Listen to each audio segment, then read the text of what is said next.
Oh, I'm doing good. We've done the two night shifts now. Now we get the day shift today, which is much needed. So yeah, I'm doing good. Yeah, we're through the hard part of it.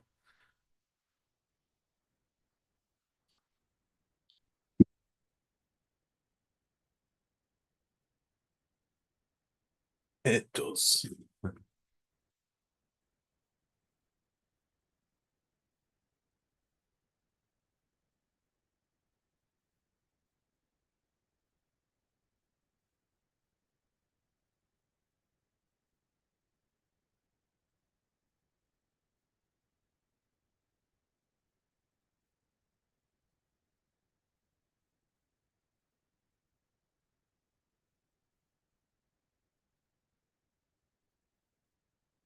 Yeah, it's these day two, day three scenarios at the minute where he's been very aggressive. This goes back, three drafts now, back to when we obviously did the trade for Broderick, and then, we had the trades for Sione and for Manu last year.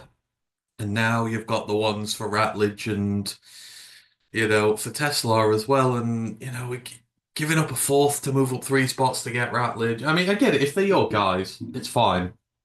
But Kate Ratledge now has the value of a second and a fourth. He's a second and a fourth. We've essentially paid for him there. It's a good chunk of change. So, you're going to want him to hopefully start seeing the field next year pretty soon, providing he earns it. And, in Tesla's case, this is worth what, about four or five picks to us. And, that now puts strain on next year's strategy because you're down to two picks in the top 100 already next year, and that extra comp pick you've had. So, y- you're already putting strain on future drafts coming up, and potentially whatever you do today, if you want to get back high again, you're going to have to use more picks from next year. It is very aggressive, and there's more and more project players coming to this team now.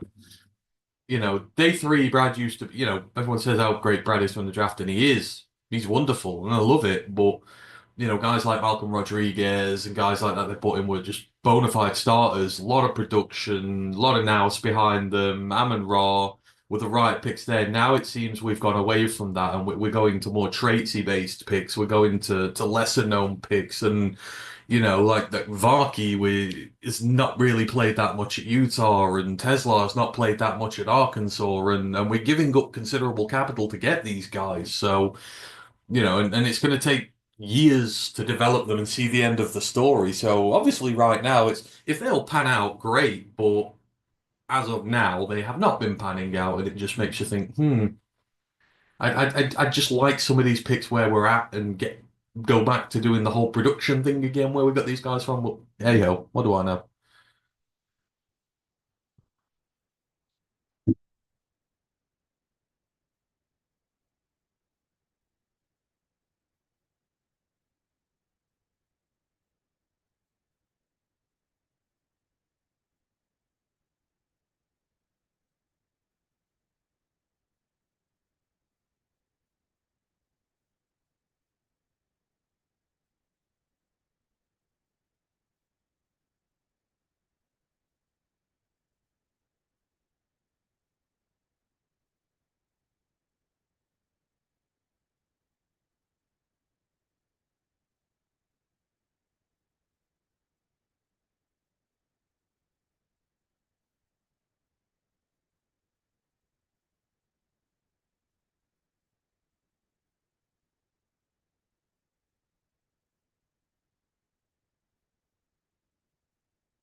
Apologies, everybody. I have just seen that you can't hear me on the bloody stream. Sorry, apologies. Right, we've got a great stream for you this afternoon from 11:30 Eastern time through till midnight. It is going to be headed up by Bree, who's a Denver Broncos person, then Tom for the Arizona Cardinals, Ewan fell for the Texans, Matt for the Buffalo Bills, and then Ryder for Miami. Apologies, everybody. I'm hoping you could have heard Ant for that. But yes, anyway, we've got that. And then our entire draft recap show is going to be tomorrow afternoon.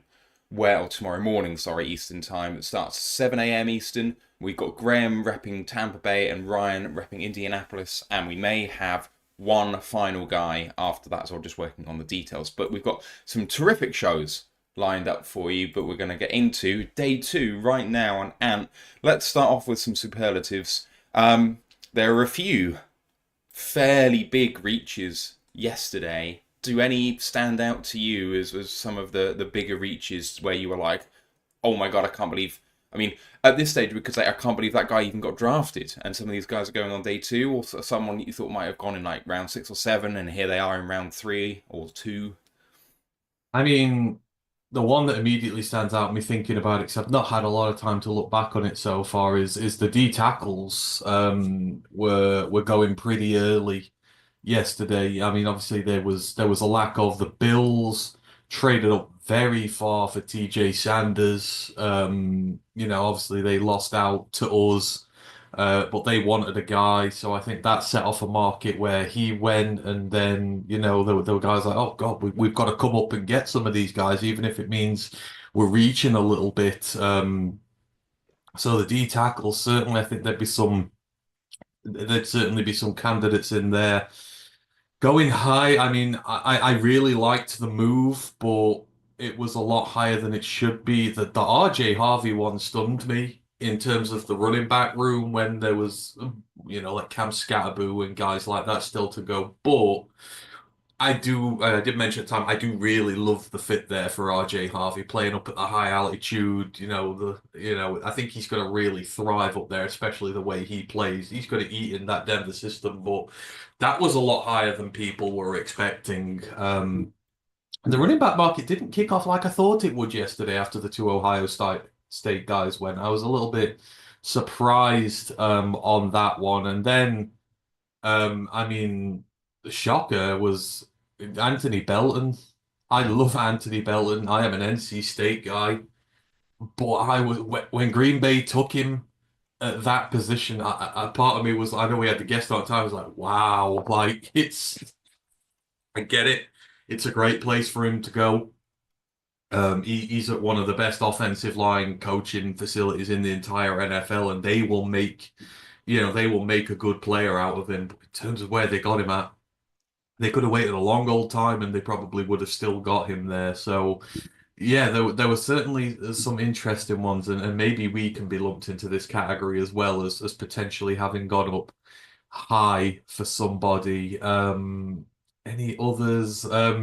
Justin Whaley didn't Mm. go to Indianapolis, and there were a lot because there was a run on corners. Like Justin Whaley went, then Caleb Ransom went. I'm thinking, my God, these are day 3 corners, and I don't know what happened to the corner market because I would have to quickly look again, but it felt like the corner market was not that far back in day 2. I mean.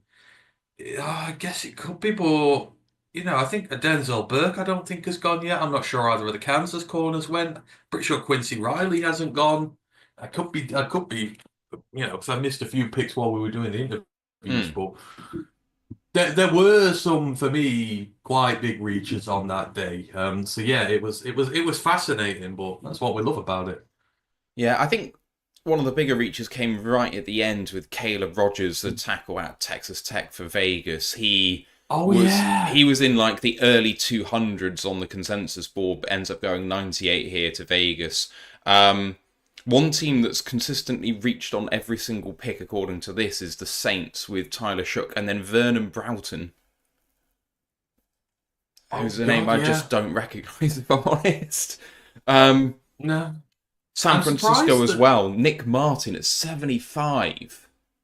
I like that. I'm much higher on Nick Martin than the consensus board is there for them. He's like Malcolm, an uber productive linebacker from Oklahoma State who's been great as an attacker. I think if I remember rightly, is an older prospect. I think he's been in their school 6 years. San Um, Jose State, was he? No, he's Oklahoma State. Oklahoma State. Sorry, my bad. Yeah, so he's sort of in the same. He's older than Malcolm when he came out, but he's uber productive. Got a lot of snaps there. I really like what he does. He's all about the blitz. You know, they bring him up against the quarterback. I think San Francisco is the right system for him. I can see why they would be interested in him. Um, so that is a pick against consensus, but I do actually quite like that pick. For I think I said it on stream when I was like, I enjoyed that pick Yeah, for you them. did. Mm. It'll work well, but yeah, this is where we see what the NFL thinks compared because at the end of the day, all this consensus stuff is by people who are technically there are insiders and that. No one's really in the building, because you don't know what's going to happen and you don't know what the full evals are, and there's no bigger example of that than Shedeur still Yeah. been on the board on day three. Like, what's going on? Dylan Gabriel has gone before him. In no world, universe, atmosphere did I think that hell Tyler Shook going, but then Dylan Gabriel. Dylan Gabriel is the epitome of someone who's going to fight to be a QB3 for most of his career, probably, and be a scout team guy. And someone's gone, actually, you know what? We're going to give him a shot before we give Shedeur a shot. And the Browns, nonetheless. Like, the Browns have had Shedeur in the building. They've done private workouts with him. They've done extensive research on him. I would struggle to think that they've done much with Dylan Gabriel. Mm. It's I don't know. I don't know what the issue is, and it's verging on to the point where I actually feel a little sorry for him at this point because I don't think he's this bad. I don't think he's anywhere near this bad. I think, after everything he's been through in college and with what he's been given and that. But I think it is his father's scheme now starting to hurt him. We've said, like, with these guys who get sacked all the time, they don't play normal NFL football because you can't do the drop back pass stuff Mm. because you're under pressure all the time. You've got to do all this RPO stuff. You've got to do these quick passes out. Like the guys he's got at Colorado, a lot of them are, these great slot guys who get open quick and you get the ball out quick, but then it doesn't translate to NFL throws and bits like that. So is that taken apart? I just don't know. Yeah, Shedeur's a really weird thing. I think he's now. So we've had 5 quarterbacks go so far, I think, and he's We've still on the board. had Cam Ward, Jackson Dart, Jalen Milrow, Tyler Shook, and Dylan Dylan Gabriel. Yeah, Gabriel. so he's now number 6. And will he even be number 6? I mean, Well, when Rappaport said that on the broadcast, he's like, Dylan Gabriel might go before Shedeur. I'm thinking, you're no, come joking. on. I'm like, yeah, Don't that's be gotta unserious. Like, yeah, that. But now you look and so who's the next crop up? Quinn Ewers, Will Howard, Kyle McCord, Riley Leonard. Is that your ceiling? Because at some point, when you get as far enough on day three, guys like Curtis Rourke, Max Brosmer, Cam Miller, people will start looking at them as their development guys who we can yeah, put in our system and use. And it goes from beyond, like, he's going to slip into the point where guys are going to rank above him in importance because they'll want a development guy. They won't want Shedeur at that point. yeah, So I agree. I'm fascinated to see how many more go before him. Hmm. Because it could be, and then after that, you're left with like Brady Cook, Seth Hennigan, and Taylor L. Gersmith. Like, good Lord, is the Canadian prospect going to go first? I just don't know anymore. No, I am starting to feel sorry for him, to be honest. I mean, part of me, if you asked me before this all started, and you said he's going to go day 3, I might say something like, maybe that's what he needs, is because he's been through a lot, and he's very gritty, got sacked a lot, and produced, but a big part of what everyone has said about him is ego. And, this is going to be humbling. And Oh God, maybe, maybe this sort of humbling will be the making of him. And there's absolutely no doubt that, he could come in now and totally blow the doors off something. Like, he's going to be drafted in a position where he's not going to be expected to start, that he can learn from proper NFL talent at the position, sit as QB2 somewhere for a while, learn the nuances, learn a playbook, learn how to be pro style, and then come in with less expectation and surprise people in a good way. Because I think if he'd gone early and he was expected to start straight away, he would have been set up to fail no matter where he'd been. So I think this really could work out for him in a sort of Kirk Cousins sort of way, because he went fourth round and I, it made him. but then on the flip side, is he going to forgive the NFL? Is the love going to be there? Because three times now, every team has passed on him, and given the hype that came in and that it is, Dion didn't raise no quitter though. no, he didn't. No, you're right. But at the same point, he's going to harbour resentment against these teams, and the me versus the world stuff will go so far. Like if he's still there in round 4 or 5, it's almost embarrassing. Yeah. Like if you believe that high in yourself, which is again why I feel sorry. If he'd have gone by now, great. If he'd gone in the 60s, 70s, 80s, I think that's fine. That's humbling, but still like teams like okay, even Hendon Hooker, like do what Hendon Hooker did. Yeah. But when it gets to this point, it's like, okay, because whatever team drafts him now, if they do, he's got to go there and know full well that they didn't really care about him because they let him get to day 3. So it's all about making the quarterback feel valued. Yeah. It's fine for a developmental day 3 pick who sort of proves everyone wrong and does that. They don't harbor a chip, Yeah. so we're going to go there anyhow. But someone who's expected to go high, waiting to day 3, knows that that team doesn't really give a damn about them. So it can work both ways. Yeah. I would like to think he will choose the former and fight, but it could just turn nasty otherwise. It could. We'll see. Anyway, more on that when we know exactly where he does go. Let's turn to the next superlative on the board for day 2, which is best value pick. May not be your favourite pick, may not be, the best one, but the one where you thought that they were going to go earlier and that team just stood there and took best player available, perhaps. If you bear with me one moment. I will give you one of mine. I'll go that's for Atlanta taking safety Xavier Watts at 96. I think that's terrific value. I think Xavier Watts was rumoured to maybe not go in day 1 territory, but really threaten the first few picks of day 2, and he falls almost out of the second of round 3 entirely. So Atlanta picking him up. I mean, I don't like the trade up for James Pearce and the value they gave up there, but to come out of the first 2 days when you're Atlanta desperately needing defense and you get Jalen Walker, James Pearce Jr. and Xavier Watts, you are smashing it. Yeah, absolutely, you are. Yeah, they have done really well for themselves. The one that would immediately stand out to me near the top is, Carolina. What fantastic business. You've got a pair of new edge rushers for the future. Nick Scowerton at 51, Princely Uman-Malin at 77. I think that's terrific value for both players. You've got a big end and you've got a speed rusher out of that. Like you've got bookends for the future on there. And I'm not saying this because I'm bitter the Lions haven't picked an edge rusher yet, but I think in terms of the value they got, what they need, like they've been doing very well so far. Obviously, they got the weapon for Bryce, but now they're going about fixing the defense and pass rush is the biggest weapon a defense can have in its arsenal. Obviously, they've struggled a little in recent years since they let Brian Burns go. But they've reloaded really nicely. Nick Scout and Princely Uman-Malin. I think the value for both there is terrific. Because I'd have had Scouten as a first round pick and Princely as a second, and you've essentially got each around later. So Yeah. I like the value there from Carolina. How about Washington taking cornerback Trey Amos at 61? I mean, they were so good last year, but that defense still was not fantastic and the offense carried them. That's a terrific pickup for me. It is. It is. I really like that there. And again, some teams will wait and fall for the value. And even if in some cases, because I feel like us, if a round 1 player fell to round 3 and he was just there, I don't feel like the Lions would ever do that. They would still pick their guy.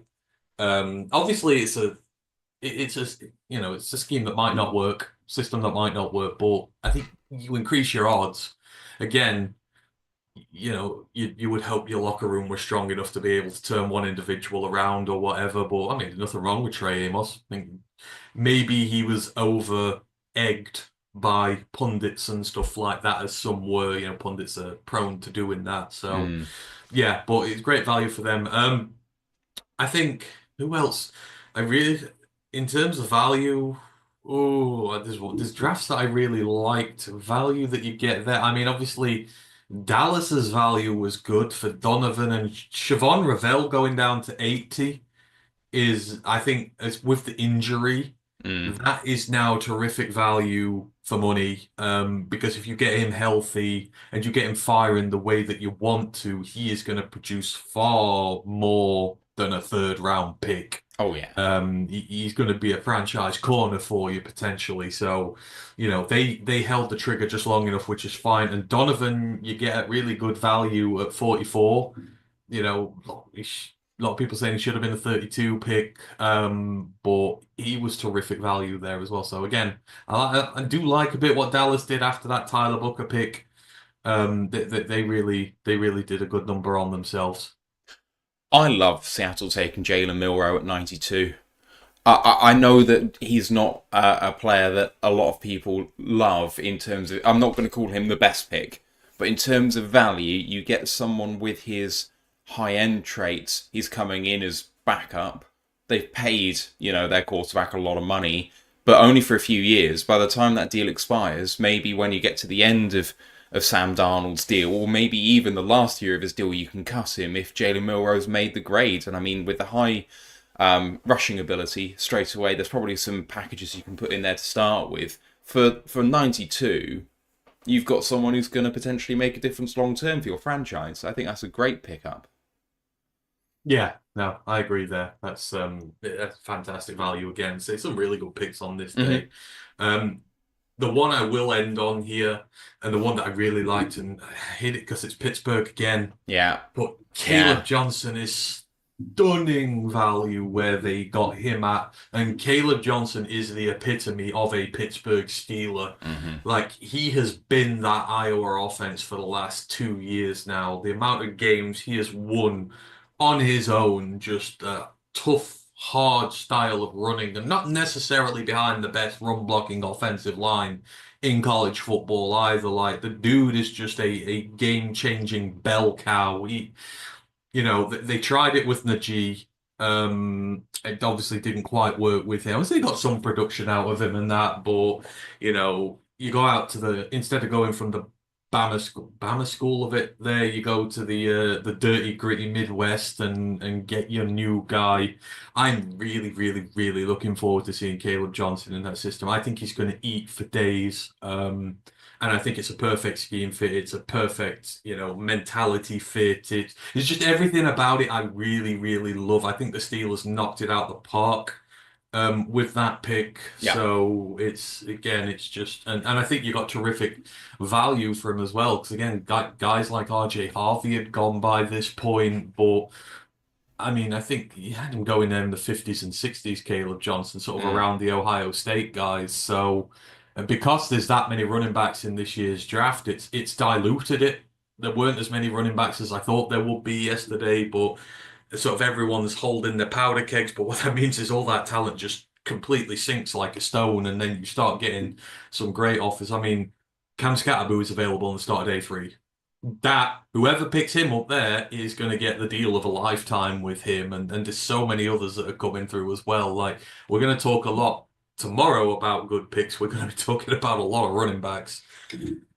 We are. Let's move on to talking about best picks. And so this isn't to do with value at all. This is more about player and fit. And one person that I want to highlight straight away is actually one of Ant's guys through this process. So going up into the Rockies, you knew that the Denver Broncos maybe needed to make a splash at wide receiver. Troy Franklin's not worked out quite yet. I don't think you can be a serious team going into Courtland Sutton's contract year, and Marvin Mims hasn't quite worked out yet, and Devaughn Vele apparently is a starter for this team. And you go and you draft Pat Bryant. I think the fit there's absolutely brilliant, and that Bo Nix is going to really appreciate having a reliable, powerful talent like that on the outside. Oh yeah, as fit wise go, you're completely right there. That is tremendous. He's gonna. It might take him a little bit of time to get him, but they've got an established number one there. You don't need to be, in a hurry to get him in and to make him a massive focal point right away. You can bed him in nice and easy, and I think it's not going to take long. before you see him really start to fly. And it's such a good draft for them. Like Jade Barron, you got a little later than you might have expected. RJ Harvey, I think, is the right playmaker in the backfield. Pat Bryant working there. Like Pat Bryant will block for days for the young man. You'll see that a Mm, lot in the future. RJ mm. Harvey running outside the tackles behind Pat Bryant for a big chunk gain. They know what they're doing there. I and then just to quickly further up on this in terms of like that's not the only AFC West fit I like in terms of receivers who've gone out there as well. There's the Chargers. Trey Harris has gone to the Chargers. Mm. And that is a glove fit. Trey Harris, the big, bulky, massive outside presence of a human who blocks for days in a Jim Harbaugh system where you do like Dan, you have to be willing to do a lot of dirty work to be able to get your fancy targets and everything through the air. I think Trey Harris is an outstanding pick for the Mm. Chargers in terms of what they need as well. And I think sooner rather than later, you are going to see him flourish there. He will probably start day one if he, has a good camp and earns his way in. And I think low key he could be a contender to break out this season pretty quick. But the receiver fits in the AFC West were tremendous. Sticking in the AFC West, because I'm going to gloss over the fact that I think that Tate Ratledge is one of these guys, but we're going to talk about him in a minute.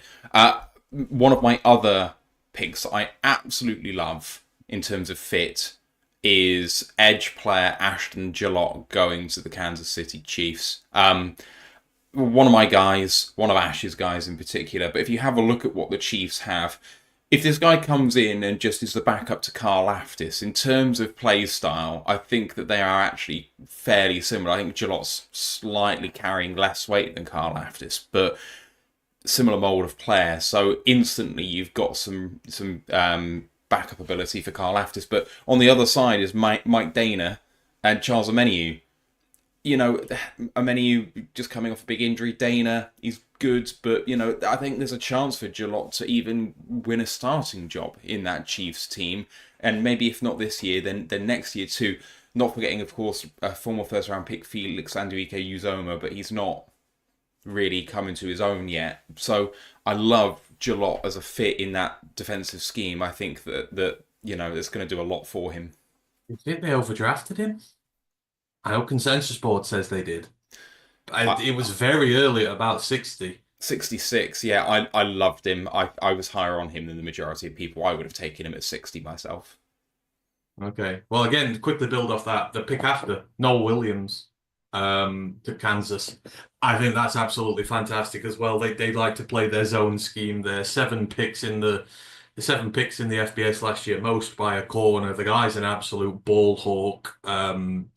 Like he is another potential that Kansas do really well finding their corners later on in the draft, and I think he will also. I don't know I didn't check what his consensus was. His consensus, it will be considered a reach.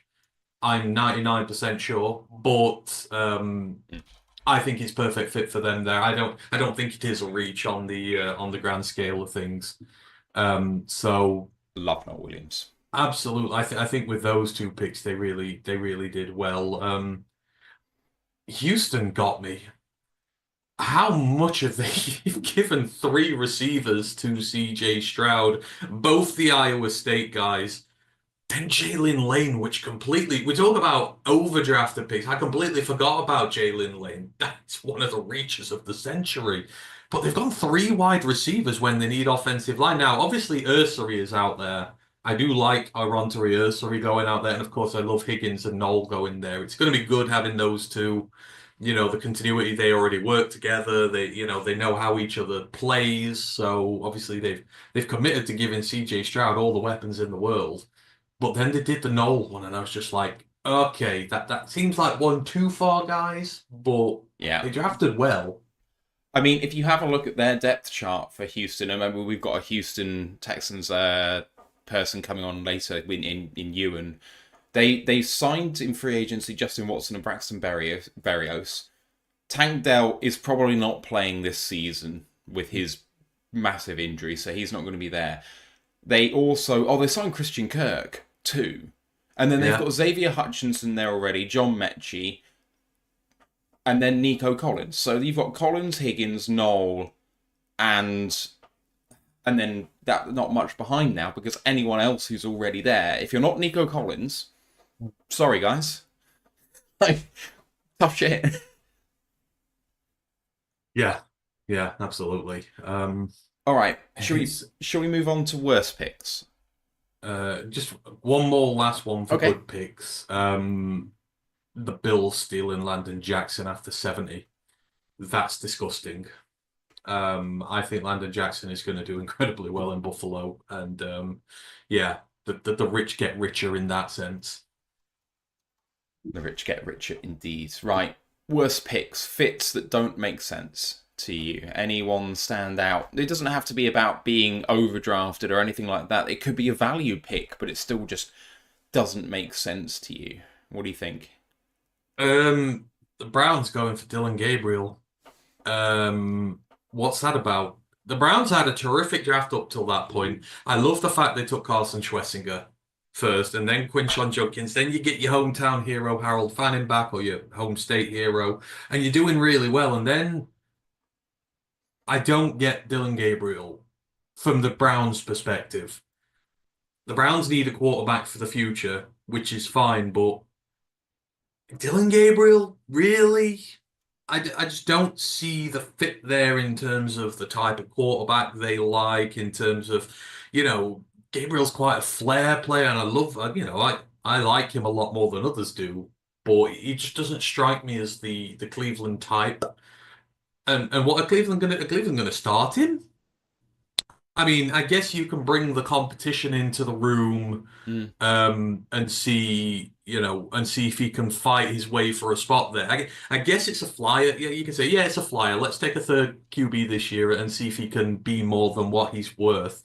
I just think there were better style of fits um for Cleveland. Mm. I mean, obviously you've got another, yeah, it's just one of those I looked at and it's just like this is a nagging thing that I'm just like I really don't get that. Where you're at. I could be wrong, but that was one that immediately stood out for me. It's an interesting pick. I think I'm not going to go and say I think it's a bad pick. I would love to see him start, and we'll see what happens. One that doesn't make any sense to me at all, and we actually had the Packers content contributor Kyle on with us during this pick, was Savion Williams to the Packers, and I like the player, but you already have a bunch of mid receivers, and they're all young. It doesn't make any sense at all. You have a look at what Bo Melton has done in his career, what Malik Heath has done in his career, Dontavian Wicks, as well as having Romeo Dobbs and Jaden Reed and Christian Watson, and then you go and draft Matthew Golden already, and now you've got Savion Williams, and you signed Miko Hardman. Like, you can't carry them all. And frankly, if they let go of Malik Heath, I'm sure no one's going to cry over there in Green Bay, but he was a good bottom of the wide receiver depth chart guy. Dontavian Wicks was someone who, was probably a wide receiver for most teams, but whenever he seemed to hit the field, performed at a wide receiver 2 level, not unlike when Khalif Raymond hits the field for us. And suddenly, Dontavian Wicks has never seen the field. Because you've got Dobbs, Reed, Golden, Williams who's just been drafted, Watson to come back from injury. He's wide receiver 6. Yeah. So, Savion Williams, fine, good pick, but it's so redundant compared to what you already have. Yeah. Yeah, I agree there. It does seem a little odd. You've spent your first round on it. You've got a lot of other development guys around. It just feels like you're adding another guy to a crowded room already, and the level of competition is it's not gonna force someone to the surface, is it? In terms of, it'll make a star out of one of them. It just feels like you'll get a load of rotational guys, which has been their issue now for a while. Has been. Anyone else stand out to you as a bad fit? In terms of bad fits, not necessarily. obviously it's hard to know how every team plays and whether they want these specific guys or not. I was very intrigued by the Vikings taking Ty Felton, like a receiver. They've got a lot of holes on defense, And not a lot of picks. and they've not got a lot of picks, and they've not been trading the picks around really. So, and again, it's why Ty Felton? You've got obviously your starting receivers there. You do have a bit of good depth there already.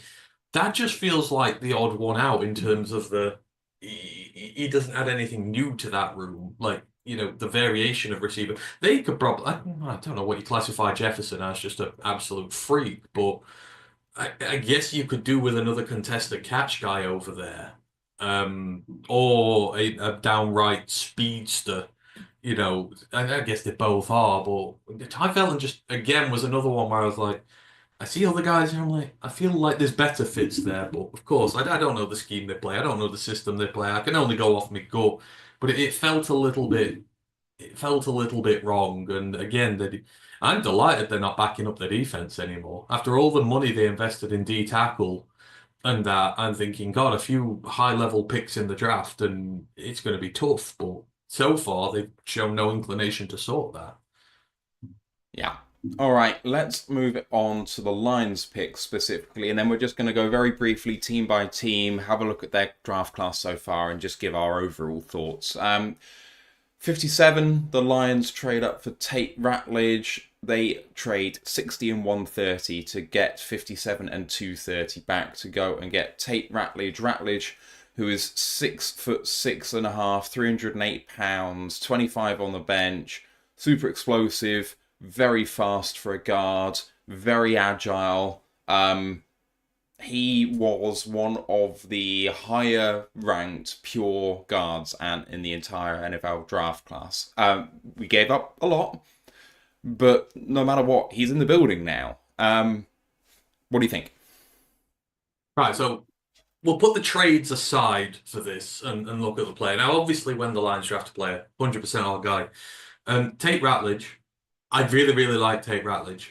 And I can absolutely 100% see why they've gone for him. I think it was when we were doing the shows, when we were looking over the prospect pools and stuff like that. And if you remember me saying about Tate, last, watched a lot of Georgia football over my time. Last year, when he got hurt and Tate Ratledge was not in that team, you felt the vibe against teams playing Georgia. Something was missing. Mm-hmm. Like you're used to that juggernaut, all domineering offense, just absolutely, kick canning the ball down your throat, and they're so difficult to deal with. They're tough, they're physical, they're aggressive. When he's not in that team, it feels like you're taking the venom out of Snake. Like his impact on that team, that's the aura. It's aura that he has. He is a monster. He looks like a monster, but he is the focal point of that team. And when he came back, it kind of felt like, the boss restored all his health and went up to full XP. That's the kind of player that he is. I think he was very critical to that offense's success because he's the tone setter on that team. Like he's the one who hits the hardest, who finishes off the hardest, who plays the hardest, and he's the guy that you don't want to play against. You line up opposite him and you think, "Oh my Lord, I'm going to say my prayers because he's going to absolutely kill me." Um, but when you can notice a team's performance or their threat level drop because a player's not in there, that's when you've got something really good. And Georgia without Tate Ratledge, and this is just a guard, mind you, not often you say when a guard's missing, a team loses its aura. But in Georgia's case, it did. When they lost him, they lost a lot on that line. The offensive line was bad. They were having to move their tackles around. But even they've got another guard who's been drafted. They got a center who's been drafted. They got high recruit level tackles. They felt vulnerable without Tate. So for me, he's going to come into this team, and you thought it was nasty already. Like this is getting, this is like getting chucked into a house full of hornets and locked inside with our offensive line. That is what it is at this point. It's bully ball. It's nasty. He is going to love it here. I bet secretly he is absolutely delighted he's come here because Dan Campbell will just unleash him and let him be the player that he is. So trade aside from this, like the player match is fantastic.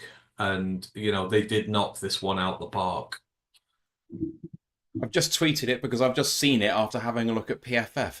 It is Tate Ratledge's birthday today. He is 24 years old. Oh, happy birthday. So I have tweeted that out. What a way to have the best weekend of your life, potentially.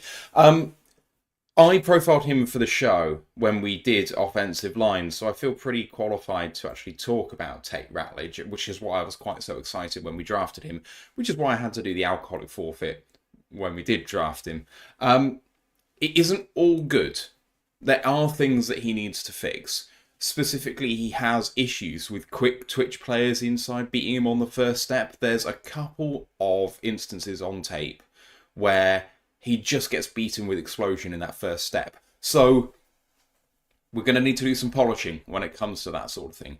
But as a fit for us, with him next to Saul, I mean, the way that Ratledge gets off the ball is ridiculous. He is so explosive. If you have a look at what Saul can do, Ratledge is almost at that level in terms of being a pure athlete. So when you look at running the ball in stretch plays off right tackle, Ratledge and Saul are going to be up there trying to get up to the second level. I mean, this could be an incredibly powerful, dynamic right-hand side of that line if Ratledge slots in at right guard, which is what I hope we do with him. We could put him on the left, we could put him on the right. He's played his career on the right-hand side. That is where he fits best because he's so good as a run blocker. Pass blocking is sufficient, but he just plays with such power, such passion that he is a lion through and through. He only gave up one sack last season, 7 pressures. Very consistent player. Timing of his punch can be a little off at times. The one thing, and I'm sure this will make Lions fans go, why did he do this? He has had 2 bad injuries in his career. So he had a season opener in 2021 against Clemson. He had a Lisfranc fracture, which ended his season. And he had a tightrope procedure done for a high ankle sprain last year with the injury that you mentioned. So I don't believe that they're necessarily chronic injuries. Lisfranc, I know, can kind of reoccur, but he's fine. He should be fine. He's fine. Yeah. So I can't wait to see him. He should be a day one starter. He should be relegating Graham Glasgow to the bench. And Glasgow having 3 position versatility in the interior is fantastic.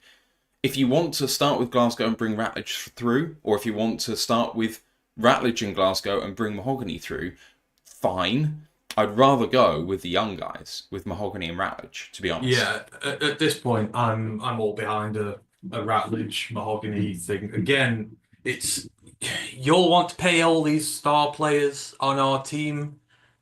You're going to have to make sacrifices somewhere. We need Christian Mahogany to get that left guard spot. It creates such good financial freedom for us to have him in there. And it's not just the finance. He shouldn't get in just because of the level of his contract. But we saw what Christian Mahogany could do last year. He's a damn good football player. And after all the injury, after all the stuff with the mono, his lack of development, in terms of being able to get reps in off season and during the season, etc. Like, he still performed to a starter level when he came in. So his ceiling is up, and you don't want to mess with that. At the right guard spot, I agree. Ratledge plays there. Whether Graham starts, fine. I have no issue with that, but I would like to see him out the team sooner rather than later. Ideally, I would make the decision and do the cut. Now, I know people say he's got the versatility in that, but you're paying him $7 million this year. Or he's a $7 million in the cap. That's a lot of money to have a backup on the team. What about you trade? Need the quality depth. Yeah, I get you need the quality depth as well, but again, I'm looking at the cap, trying to ease the cap burden Obviously, with Ty Leak in, hopefully that's DJ Reader off the books next year. That makes life easier. If you can get Graham off the books now next year, that's easier. We have to start thinking like this now, where we've got to manage the cap for the future and work what we're going to do with that. But I'm glad it's Ratledge. Me, I don't give a damn that he's only a right guard. Like I say, I give me a specialist guard over a tweener any day of the week. Like he can play right guard his entire career there. I don't care. He's a specialist. He fits exactly what we are. Mm. His get off is just so good. His size, his frame, everything about him. Him, Penne, and Frank. Can you imagine that? Mm. You're a DT and a DN going, oh my God, how the hell are we going to stop these three? They're going to, like, Monty and Gibbs are going to eat this year. And I think it will be through that right-hand side of the line specifically where they're gonna feast. There are gonna be so few teams who are gonna be able to stop that. You have Amon-Ra and JMO and guys out there blocking. Like this is fantastic for our run game. It's already good, but you've got to keep evolving it. And yeah, he is the absolute perfect pick for them there. So again, this is going to be great. Yeah, I love it. I cannot complain about it at all. Yeah. The only thing about Graham to mention is a cut doesn't provide little, if any, cap relief. He's It being paid. doesn't, but then we've got nothing on the books next year. True. That's where I'm thinking because you're cutting next year. I know it's not much, but I'd rather just try and save as much as I can now. You save 1.5 million more by trading him, but the thing is, because he's not travelling with much cap here at all, I actually think he's worth quite a lot on a trade. I wouldn't be surprised if you could get a high day 3 pick next year for him, a 4th rounder, maybe. Yeah. Because I'd say this is nothing against Graham. I would have personally, and I've been saying this all along, I would love to have ridden Graham for another year and then done the guard stuff next year.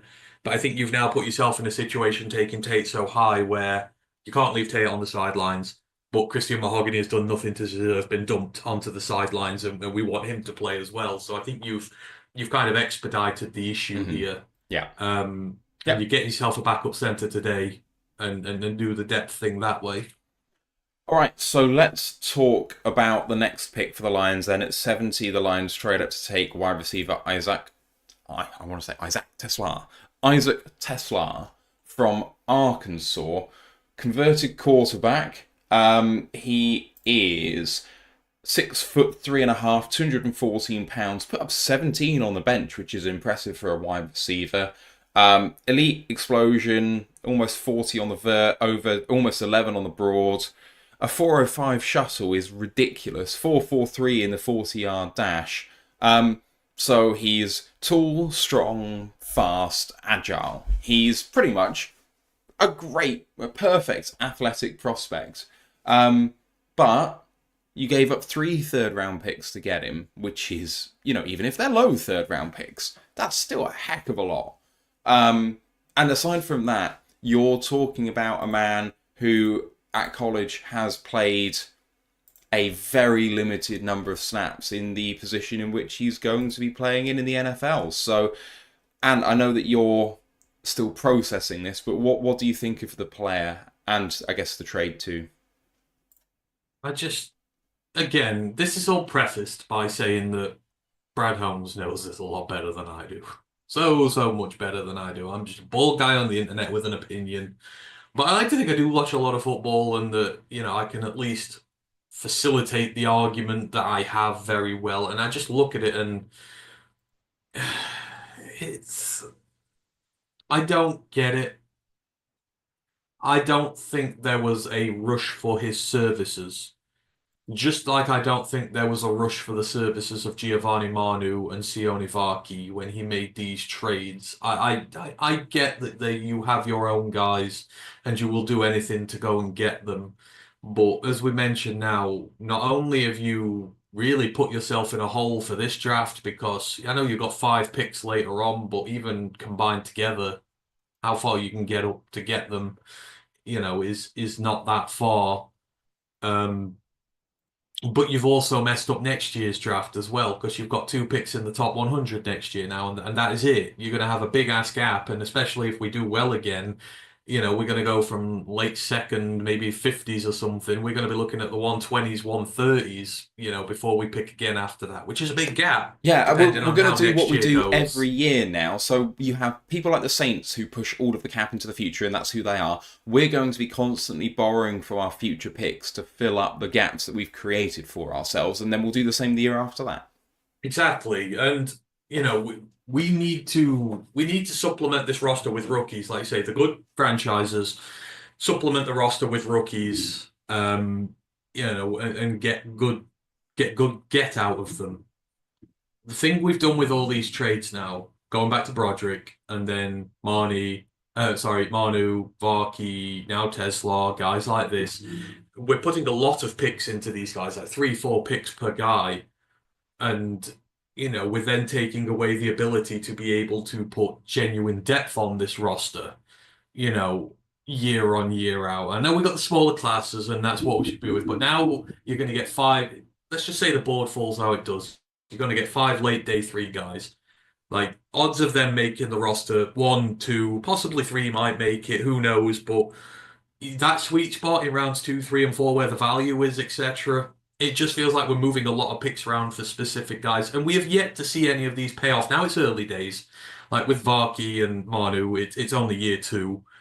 With Broderick, we've not seen it pay off so far, and that one's looking a bit iffy at this moment in time. And then with Tesla, again, we're going to be waiting a long time for the results of this, but it's only going to be a couple of guys at the end of the day. Filling out the roster with rookies and getting the good turnover is going to be tough because the classes are so small at this moment in time, and not everyone's going to work. Of course, they're not. Just Again, it's just not what I would do going for these development guys. Like Manu is complete development. Varkey, we're redefining his position and trying to get him in there. And, and now we're going to do the same with Tesla because everyone's going, oh, we've got our X wide receiver of the future. He's never played X. He's a slot receiver. Yeah. He is a slot receiver with an X's frame. And you are going to have to teach him to play the X position. It doesn't matter if you've got the body and the frame for it. It's have you played it? Have you got the skill set to do it? Have you got the route running now? Because obviously it's a lot different running routes on the outside to the interior. Now you can make a very diverse weapon out of him. And again, he's highly athletic, yada yada yada. I've never cared for athleticism. This is not just a Tesla thing. This is in general. Everyone knows how much I hate RAS and stuff like that. I prefer guys with productivity who have shown they can do it. Um, and I don't know. Like a lot of Brad's earlier picks, like we said with Malcolm, highly experienced, you know, got the grit about him, got everything he needs. That's why he was successful. It feels in recent years we've deviated from that trend now, and we are yet to see any fruit bear from the deviation of this trend. Now, again, it's early. Like It's the early. development guys, we in 2 years' time, we'll look back on all these, and that's when we can properly look at it. But the fact that Malcolm was able to hit the ground so quick, that Amon Ra was able to hit the ground so quick, that Mahogany was able to hit the ground running so quick, is because they're specialists at what they do, where they're at, and they're highly experienced as well. But these picks we're giving up lots of picks for players who are not like that. I just think we could do the old formula again. But again, a bald guy on the internet, I don't know nothing. It's just I'm perplexed by it. I feel like we've gone a little too in the smartest direction, smartest man in the room direction, and we've gone away from what really did well for us in finding that because, we still need an edge rusher. I think there's a lot of potential good development guys at the start of Hmm. day three Yeah. to do that. Now we're going to be picking guys in the 180s, the 190s potential, and that's when you're just getting into a very raw development territory that's going to take some time. We've got no young edge prospects, like no young ones at all. And Hutch can hold us over a barrel because he knows that we've not got another edge rusher worth a damn. He will get one of the biggest contracts in the league, and it's because we've got zero protection against him getting injured or leaving. It just, yeah, again, there's nothing against Tesla. Tesla is a Detroit line now, so back him 100%. He's our guy.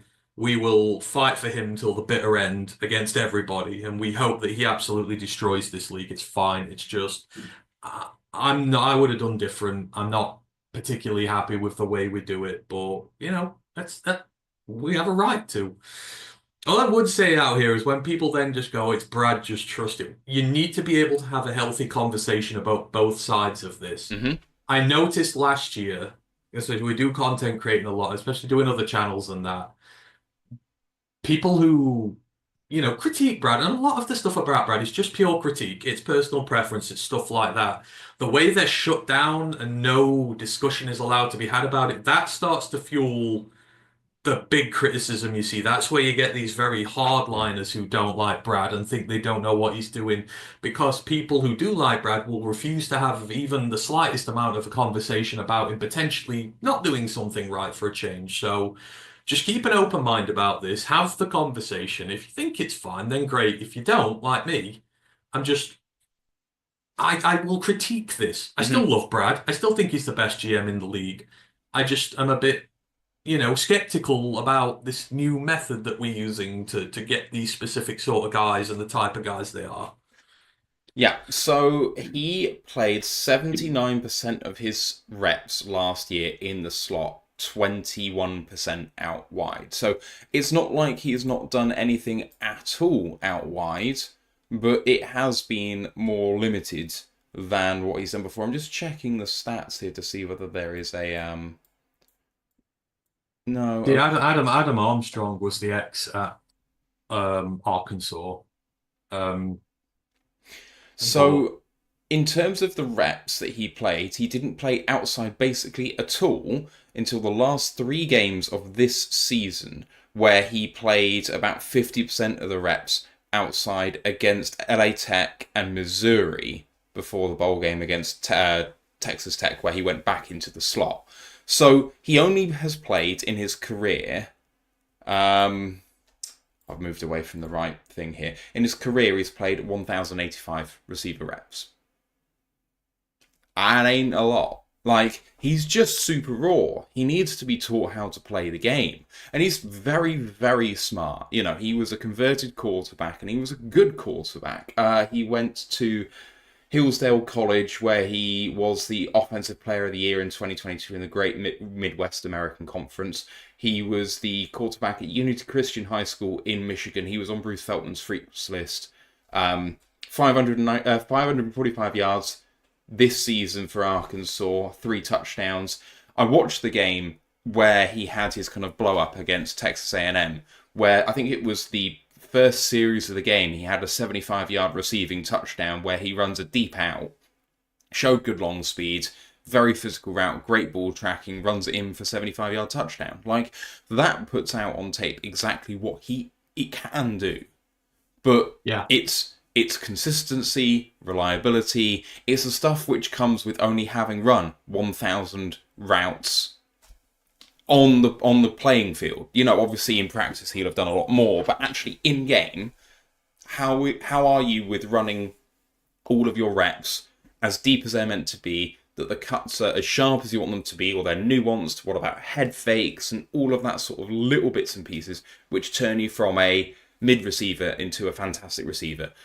One thing which I think will see him hit the field a little bit more than potentially others might. One is I suspect he'll be good at special teams if you want him to be. oh So we yeah, can with get him how on the athletic field he there. is, yeah, But the absolutely. but the other thing is that he's not dropped a pass in the last season.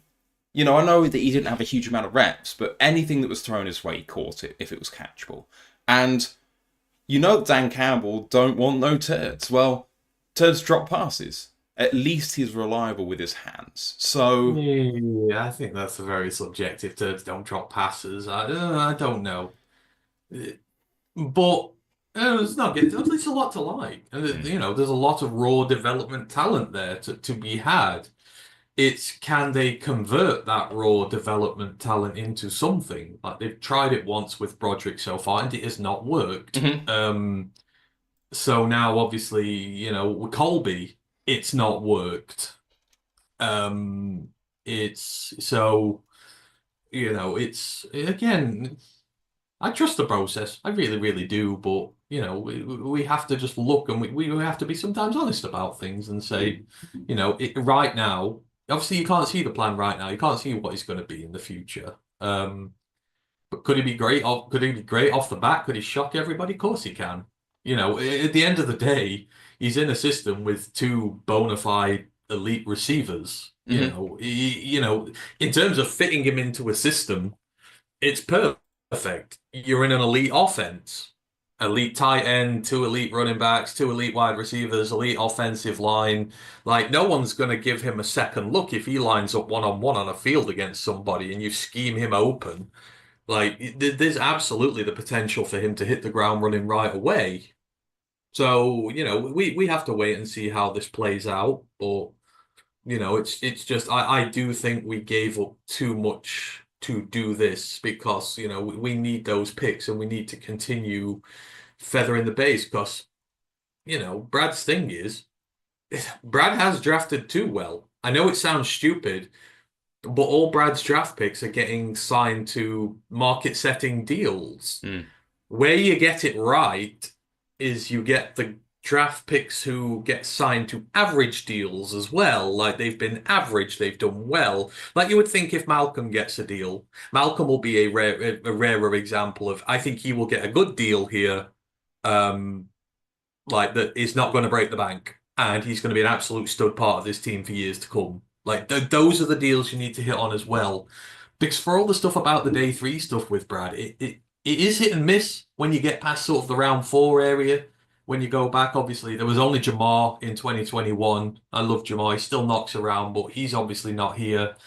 In 22, you got Malcolm, but then there's James Mitchell, Houston, Chase Lucas, all gone. In 23, you've got Colby and Antoine Green. Colby's not worked so far. Antoine Green's probably going to have to retire because of his concussion, which is terrible for him. And then 24, you can't really make a thing of yet, but we need to start hitting on these day three picks as well to supplement the roster properly. We can't keep paying market setting contracts out. It's great. I love it. Don't get me wrong.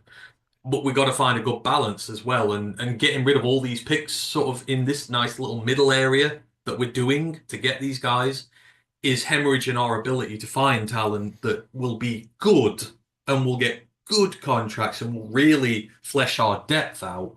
Because, we're having to try and make as many savings as we can to fund these big contracts now. Yeah, it's hard because you need to keep a player happy where maybe they're not necessarily a starter or they're playing moderately well as a starter but not to a leading NFL level to the point where they want to re-sign. I really think that when it comes to those sorts of guys, more often than not, they have a look at the rest of the league and think, maybe I'll get a slightly better opportunity elsewhere. Or if they are just going to get a mid amount of money here, they'll test the market. And how often does a player actually come back when they do that? I mean, a player I was hoping would do that this year is Ifeatu Melifonwu. That was someone perfect who could have got that sort of low to mid-range deal because he was given all the opportunities here that he could muster given his injury history.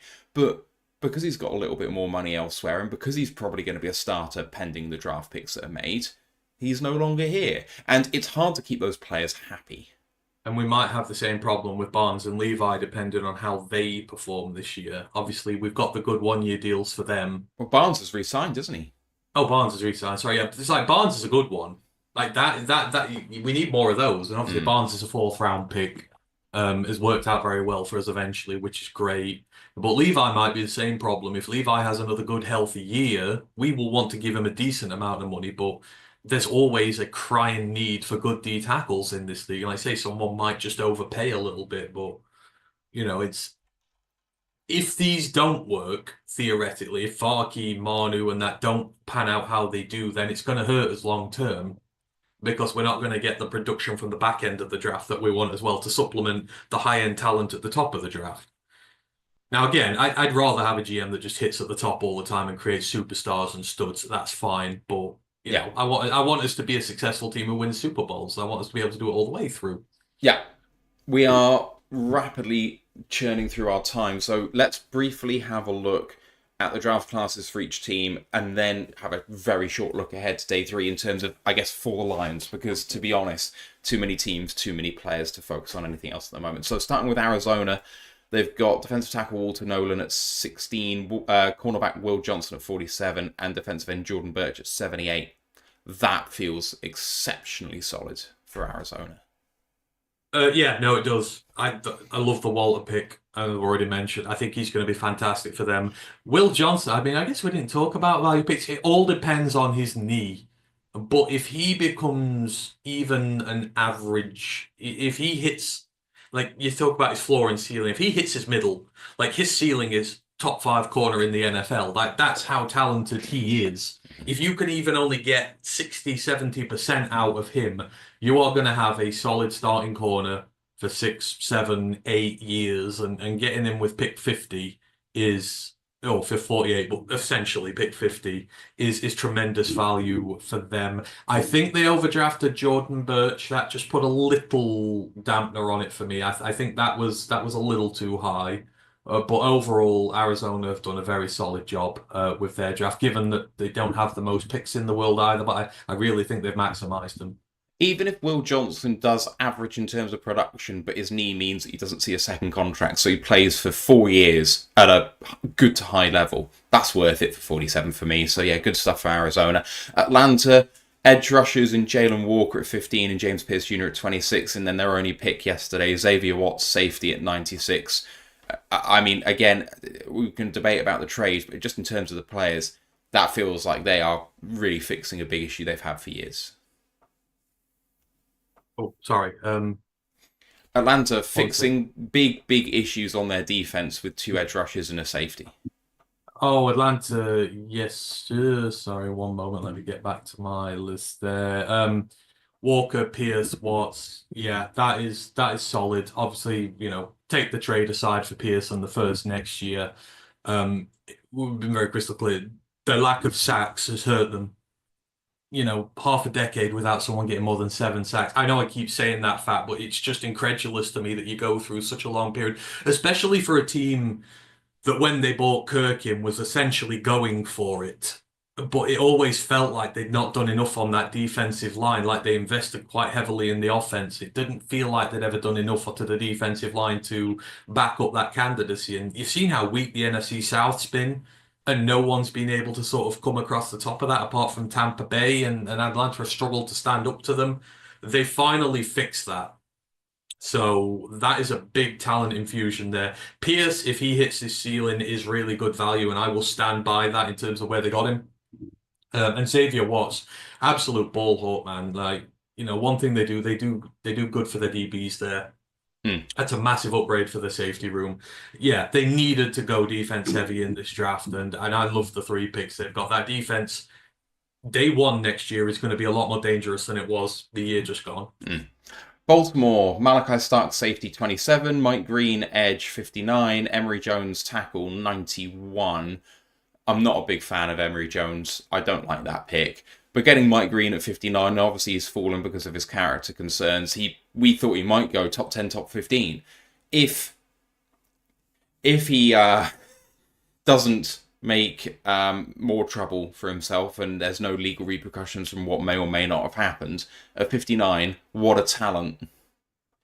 Yeah, and Baltimore are another one of those teams who seem to almost look into players. It is a risk, but like you said, if they get the right, if they get the right attitude out of him, and he's in a nice place to develop, then he's going to be a very good player very quickly there. And it's a good defensive line, especially that interior has always been pretty good.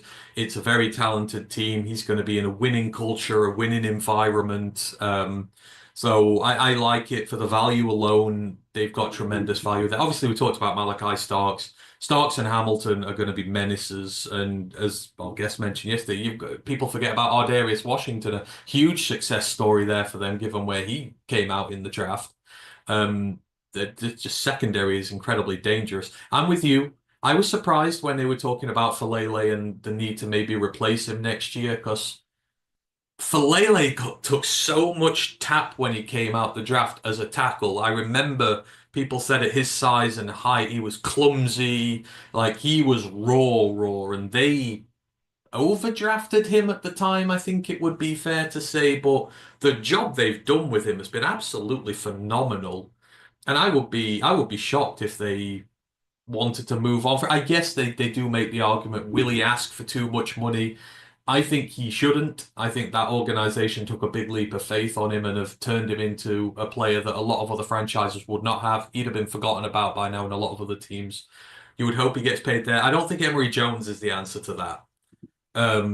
But he's not going to need to play this year, which is the main thing for him, unless of injury. So, they can mold him and do what they want with him. So, with these development guys, when they're not going to be thrust in right away, you're going to have to wait and see. If they can make a success of Falele, they can make a success of Emery Jones. That's all I'm saying. That will be one to watch. Yep. Agree. Buffalo Bills next up. Cornerback Maxwell Hairston at 30, TJ Sanders defensive tackle at 41, and then Landon Jackson edge at 72. Mixed emotions for me with their day two picks, man, because I love TJ Sanders, but for me that's way too high at 41. And then Landon Jackson, totally the opposite for me. I think he's a terrific talent and should have gone earlier. See, and that's where I think this draft, if you switch those two picks around, we have no problem with this draft, do we? No. And I think now, I think you can say they've had a good draft. They had to go get TJ Sanders early. I understand that because the D tackle market dried up completely. I think and then you saw Roman Norman Lott go. So people were, and they said, after Buffalo traded up to get him, there were teams trading out. So there was obviously a market there for him, and teams were like, oh, damn, he's gone. So I understand why they had to get him first. And that's why you can understand maybe the slight reach there. But with Jackson in, if I'm their GM, I just look at it and I just switch the two names around and I go, actually, I've still got good value for this draft. I love it. I think it's going to work for them really well. And in terms of that defensive line now, yes, they're both very raw. And it might take some time before they reach their pinnacle. But again, they're on a winning team who's got a winning culture, who plays a lot of good football. Like, it's going to be the perfect environment for them to develop and to work their way into that team. I mean, he's got Ed Oliver to learn from, TJ Sanders does, and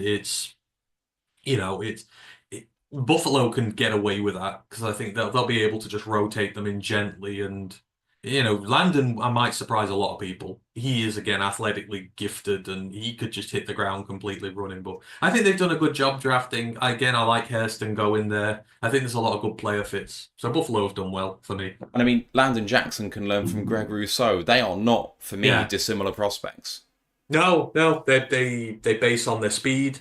Gregory Rousseau's always been about his speed, the speed to power stuff. Landon Jackson certainly has the ability for the speed to power stuff. The way he's built in a lab, as they say. So, that is a very healthy environment for those two guys to go and develop. Especially with McDermott and what he's done over the years there. I mean, we talk about how the Bills have done, but in terms of player development, they've been fantastic.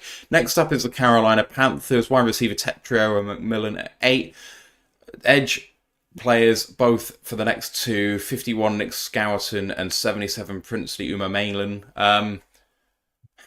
Love it. I mean, yeah. Absolutely love it.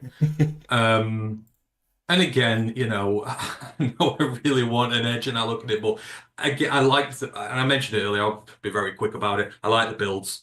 They've got a big end, they've got a rush, they've got a speed end. Like, these are not two samey guys. Like, Princely wins with his speed and his athleticism round the outside. Nick Scowerton wins with his strength and his technical ability on the other side. And, if you want to completely redevelop your edge room and start from scratch and build a new foundation there, the Carolina Panthers have done just that. And I think it's, considering they went Tet early and got a weapon for Bryce and they avoided the defensive prospect there, given worst defense in NFL history, I think that day two is a very nice rebound because you've now put a lot of resource into the most critical part of your defense, which is your pass rush. And in Scowerton, you've got a really good run defender. Princely, maybe not, but, baby steps. But you've got two very different edge rushers who can win in a variety of different ways, and you've made yourself much better, which is what you want to do. I actually really like the fit of Umar-Mainlan with Carolina specifically, because when I profiled him, I was so disappointed about what he did, given how big and strong he was, that he played as a wide nine almost exclusively and wasn't actually that good against the run, despite the fact that he's a big dude. Going into a 3-4 system as an outside linebacker, he can use his athleticism at that spot, but if he's consistently playing out wide, that's what he did in college. I think that's putting him in a position where he could succeed. If you have a look at the players they have now on defense after they've invested in Merrig and Tertian Wharton from Kansas City, and then they've brought in Christian Roseboom, linebacker, and Patrick Jones too from Minnesota. The only reason why that defense is going to fail as badly as they did last year is because of coaching. That would be their bigger problem now. So can they actually get that sorted is a big question. Next up, the first of our NFC North rivals with the Chicago Bears. Colston Loveland, tight end at 10. Luther Burden, wide receiver at 39. Ozzie Trapilo, tackle at 56. And edge Shamar Turner at 62. And I love Luther Burden at 39 for them. But it's another kind of luxury pick for an offense which already has enough weapons. And then Trapilo and Turner, for me, were overdrafted, and I don't think they're going to make the grade for this team, for me personally. I don't see them making an impact. So, for me, the Bears, while they made the first two picks that I kind of like, generally, it feels like a wasted draft to me for the Bears. Trapilo was drafted too high, and I don't get that because he's not. I mean, it'll be for depth. They need quality depth. And he could potentially be good depth in the future, which is fine. And again, I can't just use it as logic for the Lions, but Boston College create good linemen. He is very technically gifted. He is more his. I don't know. I think his all-round game just needs a little bit of work. He needs to bulk up a little bit more. But I think he'll be a good pick for them. Shamar Turner. I mean, they've done well drafted. They've spent a lot of day two picks on defensive. Like, you got Javon Dexter, guys like that who have ingratiated themselves into this team. So, they can make them work. I'm just a bit, if I were them, I would be putting the higher level picks though into the trenches. Because again, Colston Loveland, yes, you want to work the two tight end set with Cole Kmet, but you can do that. You could have done that with Elijah Arroyo or somebody. Luther Burden, you've got Roma Dunze, who was an absolute superstar last year. You've got DJ Moore, who you've paid to be a wide receiver one there. Why do you want Luther Burden as well? You've got so much on that team already. The rich kind of get richer with it.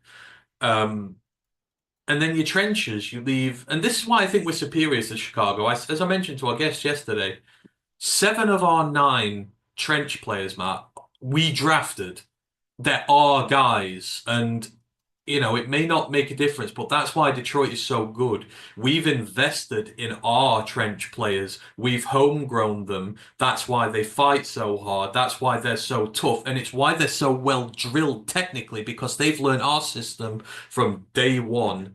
You look at the Chicago trenches, 3 of their front 9 are home drafted. Your 2 tackles, one of whom you're not even fully sure on yet at left tackle, and Javon Dexter. Everybody else is bought in and paid high. The 3 interior linemen, Odiingo has just come in and been paid. Montez Sweat has from the outside been paid.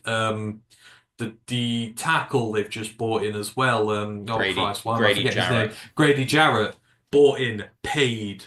And yes, you can do it that way, and but I think if Chicago ever really wants to challenge us, they've got to get that young core nucleus in who's theirs, who really care about it to a degree. Because we've seen DJ Moore have issues with potentially not giving his 100% all the time, throwing his dummy out the pram, and some of the others like that as well.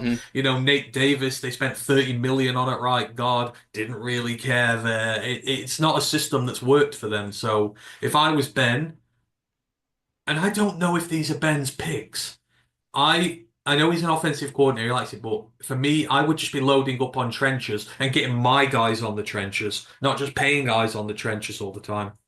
Because we just have the advantage, I feel. Our trenches are better because they're our guys, not paid mercenaries. All right, next up is Cincinnati. Shamar Stewart, edge at 17. Demetrius Knight, junior linebacker at 49. And Dylan Fairchild, guard, 81. Fairly consistently overdrafting players, potentially. But, you know, if Shamar Stewart works out fine, I quite like both Demetrius Knight and Dylan Fairchild as prospects. I think they'll be good players. Could they have gotten better value? Maybe, but I think Cincinnati are improving and fixing problems they have on their roster, so I can't hate that. I mean, they needed a linebacker, and you need a linebacker for the future as well. Obviously, you've got a decent starting rotation now, but you need your guy for the future. And I do really like Demetrius Knight. I think there's a lot to love about him. I think system-wise, he will do really well there. But he's in a position where maybe he is overdrafted, but I think the league is starting to come around to the idea again that linebackers do matter. It seemed like there was a little bit of a period where the position was, not a focal point, and now teams are realizing actually we do need that bit of steel in Mm. the middle there. And the linebacker market's not really that good this year. Obviously Schlesinger are gone. Um, Obviously, outside of that, there was only Jihad who was right at the top. But you look at who's on the board still now: Chris Poole, Danny Stutzman, Burrell Carter, Smail Mondon. It's not a who's who of they're going to be potential guys for me for the future. There were only maybe with Chris Paul four linebackers who I foresee being high level at their position. And if you need one, you're probably going to have to overdraft them. So I don't mind them doing that at all for him. So that's the one that I don't mind. The other one, when it comes to Dylan Fairchild, I do think that was a little bit of a reach. I think there's some really talented guards who probably should have gone before him. Mm. It's but again, the guard market does drop off. A lot of them are development guys now, so I guess it's just which one you think you can develop best. And obviously, coming out of Georgia, your odds of hitting on a guy like that are probably a little bit higher. Obviously, we got the better Georgia guard by Mm. far, but I think the yeah, thing with it's to be Fairchild is he seen. doesn't have many starts under his belt, but what he has done has It's been very very good. high level. So It's been very good. it's like Christian Mahogany for last year for us. It's like, okay, well, he's penciled in as a starter now because the 2 games he's had are terrific. It's like, okay, there's only 2 games. And the Fairchild Yeah, has exactly the same thing with Georgia, very limited amount of starts. So yeah, I'm a believer. I think this will yeah, work out really well for them. Anyway, yeah. we'll move on to Cleveland. Mason Graham, defensive tackle at 5.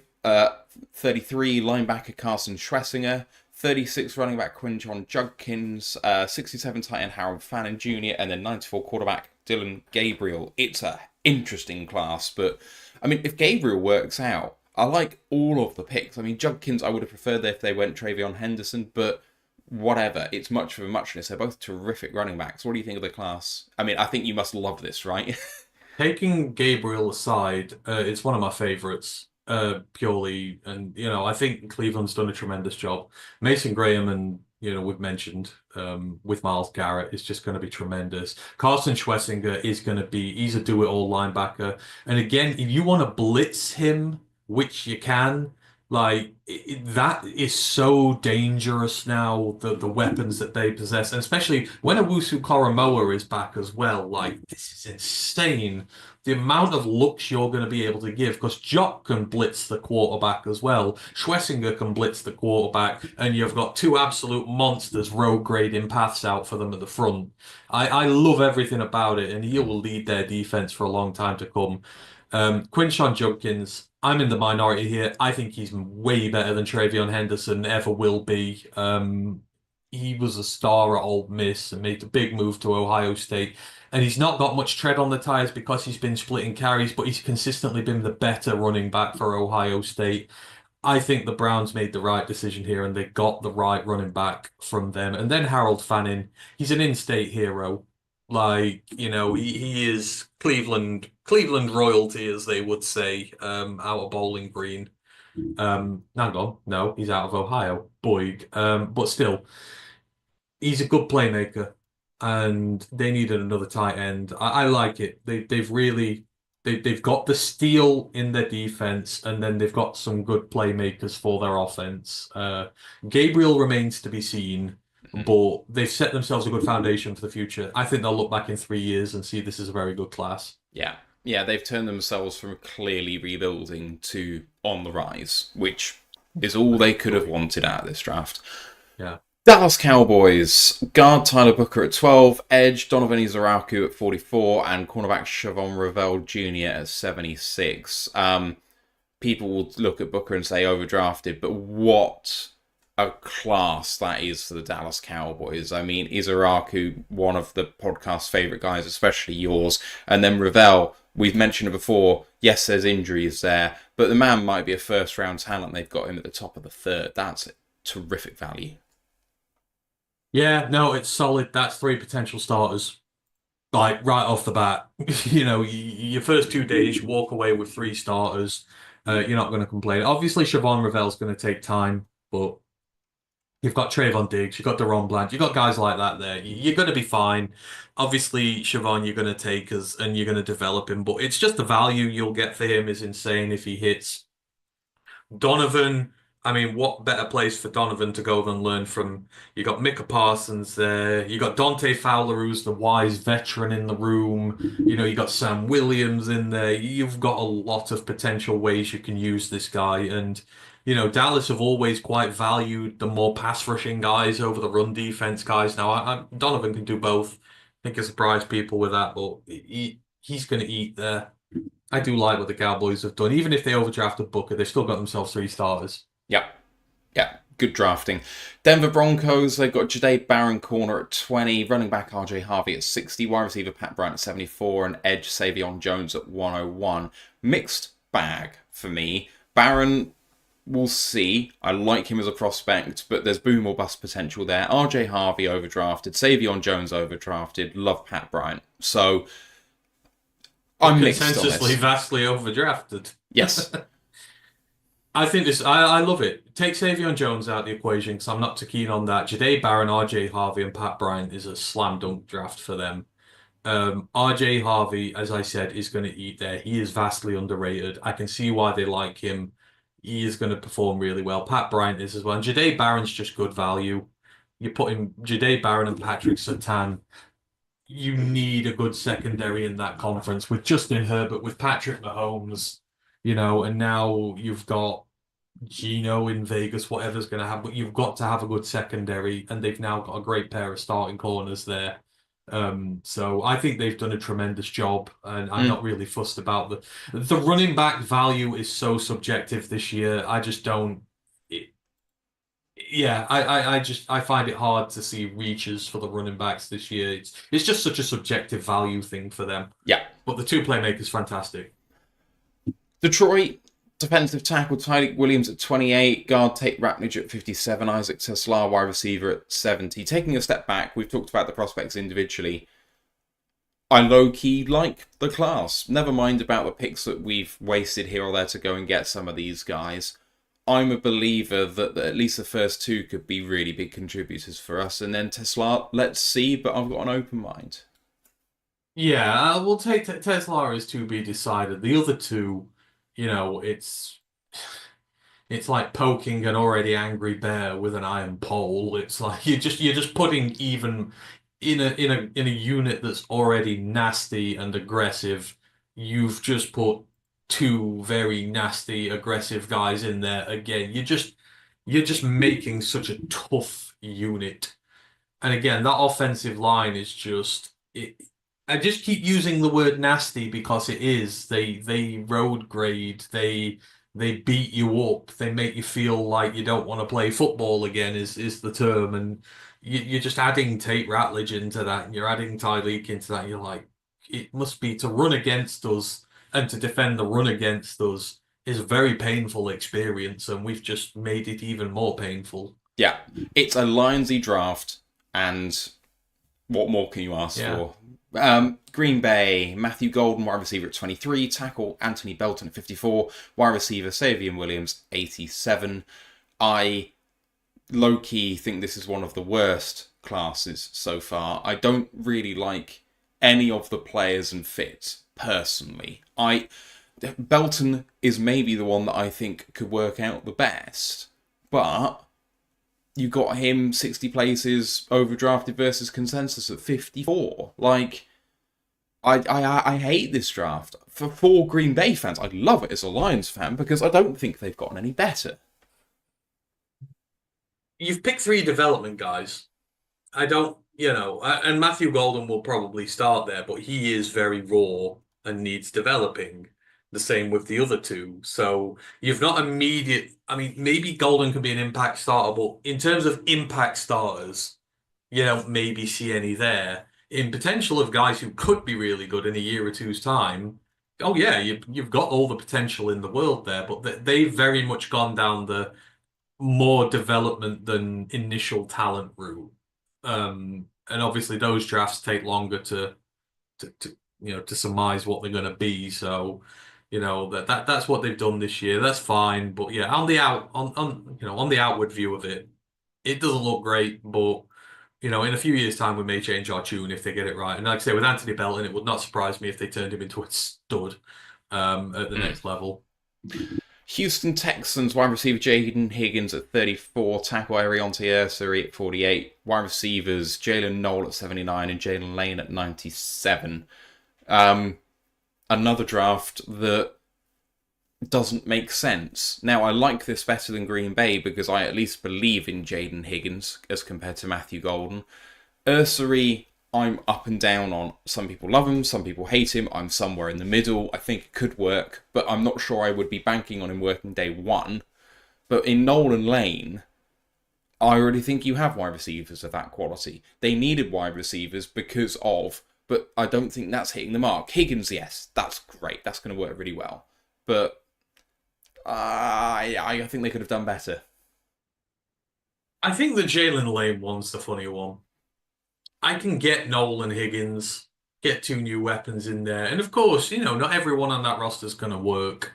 So I can get those two. I think you just over-egged the pudding, I believe, is the British term for it. You put too many eggs in, and now the cake's going to fall apart. So the offensive line needs a lot of work. Now, you've got Ursary, fine. But you need depth as well. Like, if you haven't got starters, it means you haven't got depth. Or if you haven't got quality starters, it means you're not going to have quality depth either. So you want to get quality depth. And you had the centers knocking around till late. You could have had Jared Wilson in there. You could go for some Jackson Slatery type guy right now and get them in there. Jalen Lane was just over egging the pudding a little bit. But the three before that, I'm quite happy with. I think they will all do really well there in due course. Colts tight end Tyler Warren at 14, edge JT Tuamalau at 45, and cornerback Justin Wally at 80. They were pegged for tight end for a long time. I don't think it massively moves the needle for this team until they sort out quarterback. I think tight end is going to be devalued for them. They've invested so much at edge over the years. Is Tuamalau any better than what they have already? I like him, but this is another draft that doesn't really make sense to me, man. What did I say there? Apologies.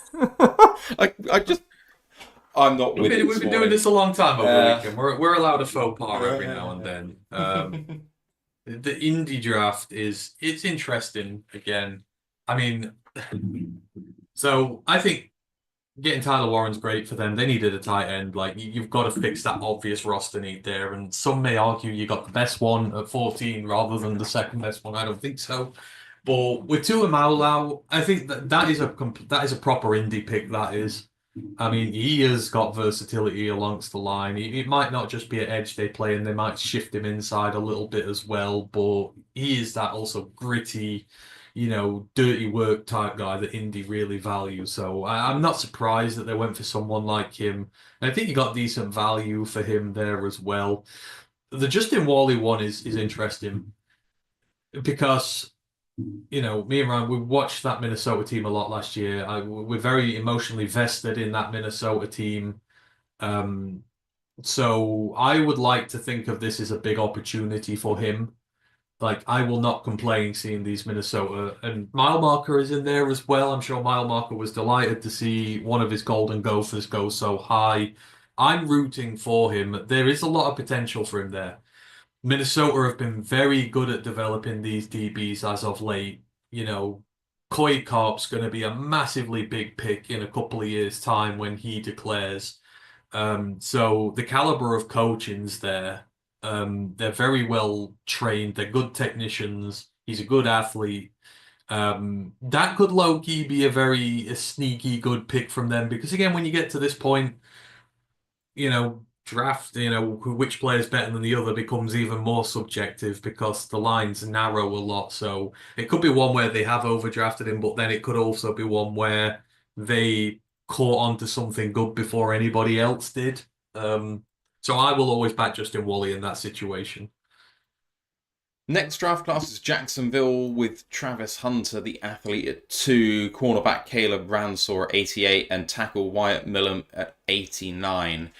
And they gave up a lot to go and get Travis Hunter, as you said yesterday, maybe the only player that you can really justify that for, but then they've reached for Ransor and maybe picked Millam with a bit of value there. I am not a Millam guy. You are very much a Millam guy, so I think we'll be a bit split on this, but it's Jacksonville, I think for me, have a lot of holes and they have a long way to go. And drafting a boatload of picks for one guy might reset the culture, but I still think those holes exist. And with Ransor and Millam, I'm not sure that you've fixed all of the issues that you have.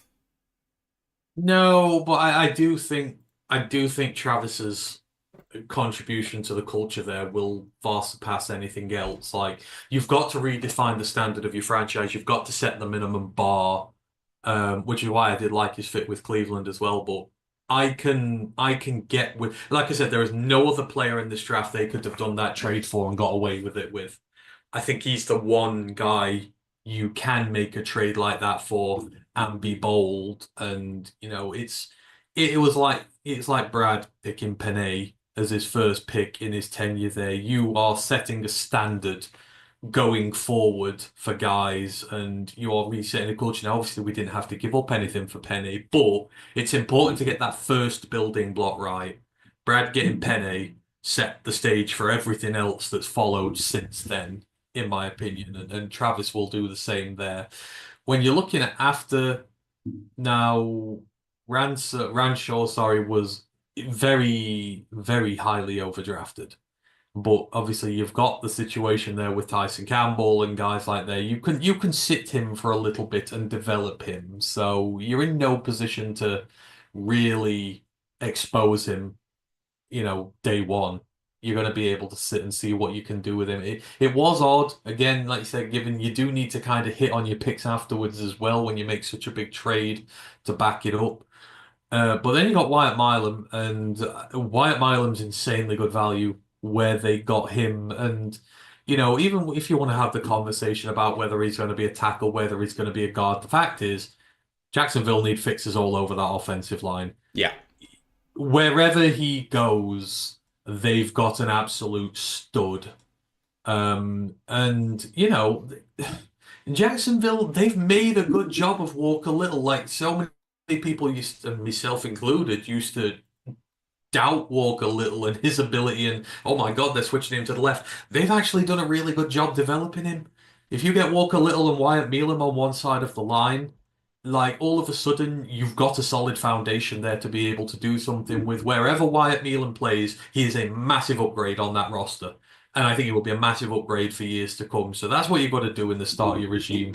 Just put good football players on your roster and build around there. And I think they knocked it out of the park with Wyatt Milam. So it remains to be seen about the corner, but the other two I really, really like. They're resetting the standard there. Wyatt Milam is another excellent standards guy who is, consistently raising the barrier and has for West Virginia for years. So I like them both.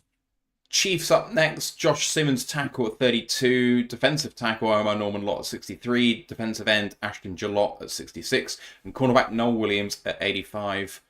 Probably my favourite class of all. I'm not as high on Josh Simmons as you are. I think it is a very good class, though. Again, Omar Norman Lott is very disruptive. He's very, he's very much in the Chris Jones mold where he just loves to create havoc. And, perfect absolute partner to put him there with and get him to learn. Ashton Jalott, you're going to put him with George Karlaftis.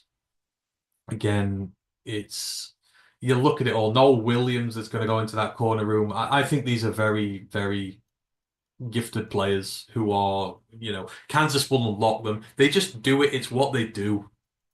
They find a way to get the best out of these guys, and they've got and it's the ceilings for these guys.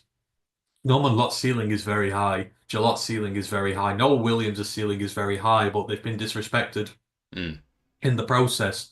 Kind of feels like they've just, snuck under the radar and nicked a load of these guys who everyone's just sort of overlooked. Yeah. Chargers are Marion Hampton, running back 22, wide receiver Trey Harris 55, defensive tackle Jamari Caldwell 86. I like all of those players. I might say that Caldwell was slightly overdrafted, but I like all three of them. So, Chargers getting solid players. I think Jamari Caldwell was vastly overdrafted. I don't like that for them at all. But Hampton and Harris are home run hits. Their offense just, I mean, look at the type of player they're getting. Amari and Hampton, bell cow, just runs for days, can just break open games at the switch of a button. And Trey Harris, physical, contested catch guy, will block for days. There's just Jim Harbaugh DNA all over this thing. They are very blatantly his picks. I guess he is in lockstep with the GM, but you know damn well that Jim's got his fingerprints all over these, and he does get a big say in who he gets. I love those two picks. The other one remains to be seen, but I think they reached and ruined a good draft. Rams have only got 2 picks after trading down out the first round. Tight end Terrence Ferguson at 46 and edge Josiah Stewart at 90. I don't like either pick. I liked their trade down, but I don't like either pick. Terrence Ferguson, very athletic. They potentially needed a tight end. I don't think he's better than the tight ends they have on the roster, and there's 2 of them that the Rams have. I just thought they could upgrade, and I don't think they have. And then in Josiah Stewart, for me, he's a tweener in the worst way. And I just don't, I don't see him working in this league. I know you have a different opinion on him, but this is maybe my worst draft class. No, the thing for me is Chris Schuler runs a 4-3 defense. Josiah Stewart is not a 4-3 defensive end. And he never will be, not at the size and what he does. So it's just scheme fit here. He's a 4-3 Sam, isn't he, if he's going to play at all? But that's a very limited role. It is, especially when you've got so few draft picks. Now, you might need one of those guys, but it just seems it's a schematic fit for me. I'm not quite sure how he works there, and it's away from their traditional type of edge rusher that they get in. For me, it is a little bit of a deviation away. Now, it will always be a good thing, but I don't think it's the best fit for him. Of course, could be completely wrong. And then the tight end, I was surprised it was Terrence Ferguson. I thought there were better options than Terrence Ferguson out there, but again, he has obviously played out on the West Coast at Oregon. They probably have seen quite a lot of him in his years there. They're probably a bit more clued up on him. So, calling me not surprised that maybe they've gone in that direction. He could be really good, but I'm with you. I'm not enamored with the picks they made, for sure. Next draft class to look at is Las Vegas Raiders running back Ashton Jeanty at 6, wide receiver Jack Besh at 58, cornerback Darian Porter at 68, tackle Caleb Rogers at 98, and tackle Charles Grant at 99. So back-to-back tackles at the back end of day 2 for them. But generally speaking, even though I don't like taking Jeanty at 6, I low-key love this class. I mean, I think Besh, when they really needed wide receivers, I think it's going to fit them like a glove. Jeanty's going to provide them wins. Darian Porter, I think, is terrific value at 68. And then hopefully one of those 2 tackles works out. But they've already invested quite a lot in that offensive line now. Yeah, I mean, we talk about their new GM is from Tampa. Tampa loves to smash you in the face, and they like to play Dan Campbell style football, which is why I was surprised they went the running back early. But you look at the picks they've made after. What is John? I mean, for Jonty, if anything, he does smash you in the face and he doesn't go away. But Jack Besh, physical receiver, loves to get his hands on you, loves to make you suffer. He's that type of guy. Darian Porter, I've watched for many years at Iowa State. Iowa State guys are physical. They are very aggressive. They are very, they come up and hit hard against the run. These are guys who get in your face big time. And you can see the Tampa print over it and what they've done with it, and especially with the top three picks. So, yeah, I do think they should have gone defense a little bit earlier, but I can forgive that. As I say, they're putting that blueprint on the team. The tackle, I'm just not sure about the two there. Charles Grant, it seems the wrong team to put him on. I don't think they've necessarily been good at developing the defensive line talent. You've got Colton Miller who's holding out right now. You don't have an outright right tackle. The position where he could be forced into play quite early. And, when you're facing up against Karlaftis and the like in that league, you're up against some rotten teams when it comes to good pass rushers. It just feels like it could be exposed early doors. So I'm just a little bit of trepidation about it. But again, the first three really, really like. Next up is Miami, only two to talk about here. Defensive tackle Kenneth Grant at 13, and then offensive tackle or potentially guard Jonah Savania at 37 out of Arizona. It's may only be two picks. I love both players. Miami had problems in the trenches. They went and fixed that. I would give it A plus for Miami, and not just because I'm trying to play to grandizer. It's A plus. Yeah. They need they need a backbone on that team. And they've put in a few vertebrae and they're getting there. So hopefully their spine will be intact at some point soon. I would like to see them carry on doing this. Apart from Jackson Slater, keep your hands off him, Grandizer. He's ours. Well, he's not because he's going to go too high. But no, A plus draft from the Dolphins. Minnesota only two picks as well. They didn't have many to start with. Donovan Jackson, guard at 24, and Ty Felton, wide receiver at 102. I like Donovan Jackson. I think that's very high for him. And then Ty Felton, when they already had plenty of receivers and had other problems, I don't like this class. I kind of like the players. But again, I'll ask the question, did you really get better? Maybe with Jackson they did, but they could have had more impact somewhere else, I think. I think Brian Flores is going to be annoyed. Like most of their, I've got.